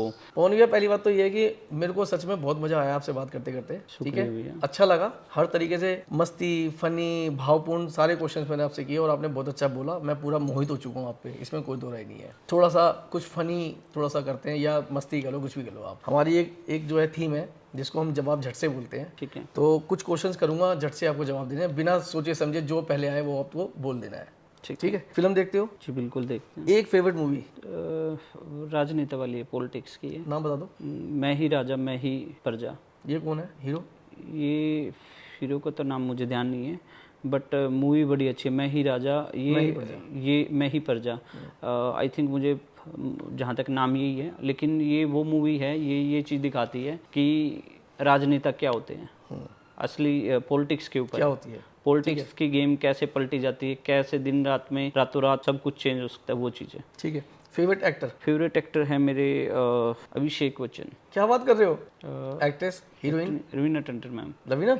भगवान का मैंने लिखा इसमें, आपने बता दिया, संतोषी माता, जय संतोषी माता। मंदिर, मस्जिद, गुरुद्वारा, इसमें दान पुण्य जरूरी है, जानवरों के लिए दान पुण्य जरूरी है? देखिए, भगवान को पहले तो ना तो मंदिर को जरूरत होती है, ना मस्जिद को होती है, ना गुरुद्वारे को, क्योंकि ये चीज़ें ऐसी हैं परमात्मा की इनके ऊपर कृपा है और जो भगवान का ही मंदिर है वहाँ कभी किसी चीज़ की कमी नहीं रहती है। अगर देना ही है तो खुश रखना ही है या देना है तो अपने माँ बाप को दीजिए, सबसे बड़े भगवान वही हैं। माँ बाप आपसे कुछ नहीं मांगते, लेकिन उन्हें देनी है तो खुशी दीजिए, उनको अपना साथ दीजिए, सबसे बड़ी परमात्मा की खुशी इसी में है। कोई एक इंसान का नाम जो हमेशा साथ था और आज भी है? वीपू वाइफ। कोई दुश्मन है आपका? नहीं, मेरा कोई दुश्मन नहीं सर। कोई डाउट है जीवन से, जिंदगी से, जो आज भी क्लियर नहीं हुआ, लगता है यार ये डाउट है आज भी यार? कोई शंका किसी प्रकार की? नहीं, पहले था डाउट कि भगवान मतलब मेरे पास ये नहीं है वो नहीं है, लेकिन आज मैं मानता हूँ कि वो सिर्फ उन्हीं को ही देता है जो करने की क्षमता रखे। क्योंकि लोग ये कहते हैं कि हम मेहनत करते हैं, हमें पैसे नहीं मिलते। हमें एक्चुअली सच्चाई क्या है, पैसे आपके सामने पड़े हुए हैं, बस आपको उसको उठाने का तरीका आना चाहिए, उनको हासिल करने का तरीका आना चाहिए। क्योंकि आजकल सोशल मीडिया पे एक से एक चीज़ें चली हुई हैं और लोग ये कहते हैं हम इतनी मेहनत करते हैं, ये करते हैं। मेहनत भी वही होती है जो ऊपर वाले को लगता है कि हाँ वाकई में मेहनत है। ये नहीं है कि मेहनत सारा दिन आप मतलब तोड़ फोड़ कर रहे हो। मेहनत तो मजदूर भी करता है, वो क्यों नहीं जाता? तो हर चीज़ का एक तरीका होता है। ठीक है। कोई एक इंसान जिसका एहसान आप भुला ही नहीं भुला सकते? माँ बाप का एहसान कभी कोई जिंदगी भर भी नहीं पूरा कर सकता, ना कभी भुला सकता। बहुत बढ़िया। क्योंकि वो आपको जन्म देते हैं, आपको इस लायक बनाते हैं कि आप उस काबिल हो जाओ कि आप उस दुनिया को जीत सको, दूसरों को खुश रख सको। और शायद हर सुख दुख में माँ बाप के साथ आप कितनी बार धोखा कर लो, वो आपके हर सुख दुख में आपके साथ खड़े मिलेंगे जब भी आप मुसीबत में खड़े मिलो। कोई बहुत बुरा मोमेंट याद भी नहीं करना चाहते आप, ऐसा कोई मोमेंट? तो देखो, बुरा टाइम ही होता है जब स्थिति ऐसी रही कि हमारे पास कुछ नहीं होता था। बच्चों के लिए हम खाने के लिए भी तरसते थे। एक टाइम ऐसा भी रहा है कि जब बिफोर मैरिज हम लोगों ने स्टार्टअप किया था, जिस ऑफिस में हम इन बच्चों को रखते थे वहाँ हमारे पास 100 रुपये भी नहीं होते थे कि बच्चों को जो शेल्टर पे रखे हमने इनको खाने दे दे। तो टाइम में ऐसा भी रहा है कि वाइफ ने अपना फ़ोन सेल कर दिया था और फ़ोन सेल करके हमने बच्चों का खाना पीना, और आज परमात्मा ने सब कुछ दिया। कोई एक मोमेंट बताओ जिस टाइम बहुत खुशी हुई आपको, बहुत खुश थे आप, सबसे ज़्यादा खुशी हुई आपको? बस खुशी के तो एक ठिकाने बहुत है। वाह, बहुत बढ़िया। खुशी का तो हर पल खुशी होती है इंसान को जब वो कोई अच्छा काम करता है। और मेरे लिए वो किसी की जान बचना, कोई जीव ऐसा है जिसकी उम्मीद नहीं होती और वो बच जाए, वो सबसे बड़ी खुशी है। जिंदगी से संतुष्ट हो? बिल्कुल 1000। फैमिली को कम टाइम देना पड़ता है, बिल्कुल। इस चीज़ को मानते हो? बिल्कुल मानता हूँ। अफसोस नहीं है, खुशी है। खुशी है? बिल्कुल। क्योंकि क्या है कि उस टाइम ना देने की वजह से हम किसी की जान बचा रहे हैं, किसी और को टाइम दे रहे हैं और उनकी दुआएं हमें लगती हैं, वही सबसे बड़ी खुशी है। कभी किसी का मजाक उड़ाया? कभी किसी का मजाक, वैसे तो फ्रेंड सर्कल में पहले हुआ है बहुत, ऐसी कोई निचले इस तरह का मजाक उड़ाया कभी किसी का, नीचा दिखाने वाला? नहीं, कभी ऐसा नहीं। क्योंकि मैं इतना ऊंचा हुआ ही नहीं हूँ, ना कभी इतना ऊंचा होऊंगा, ना कभी होना चाहता कि मैं कभी किसी का मजाक उड़ा सको। जो आज कर रहे हो आप, आगे भी यही करोगे? परमात्मा ने चाहा जब तक सांस है तब तक करता रहूंगा, और ऊपर वाले का आशीर्वाद रहा और जिंदगी में ऐसा करके जाएंगे कि आने वाला लंबा टाइम भी याद करता रहे और परिवार मिलके इस सेवा में। कोई एक बंदा ऐसा जिसको प्रूफ करना है आपको? नहीं, खुद को ही प्रूव करना है, दूसरों को नहीं प्रूव करना। क्योंकि मेरी टक्कर अपने आप से है, खुद से है। क्योंकि दूसरों को प्रूव करने के चक्कर में हम अपनी लाइफ खराब कर लेते हैं। प्रूव करना है हमें, उस चीज़ को अपने आप को करना है। ऐसा मुकाम बनाया है कि अगर कोई हमें कॉल करता है और एक होप से कॉल किया, क्योंकि इतनी कॉल होती हैं और मैं मानता हूँ कि अगर उनकी कॉल आपके पास आ रही है ना, तो उन्होंने आपको चुना है इस चीज़ के लिए। उनको आपके ऊपर विश्वास, आपके ऊपर क्षमता है कि आप ये चीज़ कर सकते हो, आप हेल्प करोगे। और मैं उसी चीज़ को प्रूव करने के लिए, उन्हीं की खुशी के लिए और उसी के लिए कुछ अच्छा करने की कोशिश करो। पवन भैया, मेरे को सच्ची बता रहा हूँ, मेरी माँ की कसम, मुझे बहुत अच्छा लग रहा है यार, मुझे सच में बहुत मजा आ रहा है। अब भैया ने हमको कहा था 5 साढ़े 5 बजे करीब आए थे और भैया ने कहा था 5:30 तक। मैंने चलो ठीक है भैया, मेरे को भी उम्मीद थी कि आधे घंटे का करेंगे, जल्दी हो जाएगा, मगर बातों में इतनी मोहित हो गए और मेरे को, मैं डैम श्योर हूँ मजा आपको भी आया है। सर मैं सच बताता हूँ, इतना फ्रेंकली, और मैंने कभी किसी पॉडकास्ट में कभी बैठा ही नहीं, ना कभी मैंने इतना टाइम दिया, ना मैं कभी इतनी देर बात कर पाया। बाकायदा आपको पता है जन्माष्टमी है, सभी को जन्माष्टमी की बहुत बहुत शुभकामनाएं। और समय बहुत कम था, मुझे था कि हम आधे घंटे में फ्री हो जाएंगे, लेकिन 2-3 घंटे कब बीते मुझे खुद नहीं पता। मैं बोल देता हूँ, आधे घंटे का टाइम दिया था भैया ने, मगर हमें इस टाइम पे लगभग टाइम 8 बज गया है। और मैं तहे दिल से भैया आपका, मतलब मैं जिंदगी भर एहसानमंद रहूंगा, इसमें कोई डाउट नहीं है। मेरे चैनल पे, मेरे लेवल पे पवन शर्मा करनाल रॉकस्टार की वीडियो फोटोज जाएंगी, ये मेरे लिए गर्व की बात है। और मैं बहुत दिल से बोल रहा हूँ, मतलब माता रानी आपको वो सब चीज़ दे, संतोषी माता सब कुछ दे आपको, जो चीज़ आपको चाहिए, जो आपने सोचा भी ना हो कभी। मेरी बहुत सारी विशेष है। और मेरे से छोटे से बंदे को आपने इतना प्यार दिया, इतना सम्मान दिया, इतनी समय दिया, मेरे लिए बहुत बड़ी बात है। मैं दिल से मैं आपको बहुत विश करता हूँ भैया। नहीं देखिए भैया, पता क्या होता है, छोटा बड़ा कुछ नहीं होता। और अभी आपने एक बात बोली है कि मेरे अभी फ़िलहाल 12,000 सब्सक्राइबर हैं, और मैं मानता हूँ जब आप सच्चे दिल से सच्ची नीयत से काम करते हो और ये 12,000 कब 12 लाख में बदल जाए आपको पता भी नहीं लगेगा। और मैं यही कहूँगा, दिल से आपके लिए दिल से दुआ है कि आप खूब तरक्की करो, और बजरंग बली का, परमात्मा का, माता संतोष माता की कृपा आपके ऊपर बनी रहे। बस कभी ज़िंदगी में किसी का दिल ना दुखाना। और हाय और बद्दुआ एक ऐसी चीज़ होती है जो हमें ज़िंदगी में कभी भी गलती से भी नहीं लेनी चाहिए, क्योंकि जब किसी की हाय लगती है ना, तो आप अरबोपति हो, खरबोपति हो, कब रोडपति हो जाओ कुछ नहीं पता लगता। तो सबको खुश रखिए और सबके साथ रहिए, और आप सभी का मैं दिल से धन्यवाद। जय श्री राम, राधे राधे। जय संतोषी माँ। जय माँ संतोषी माँ।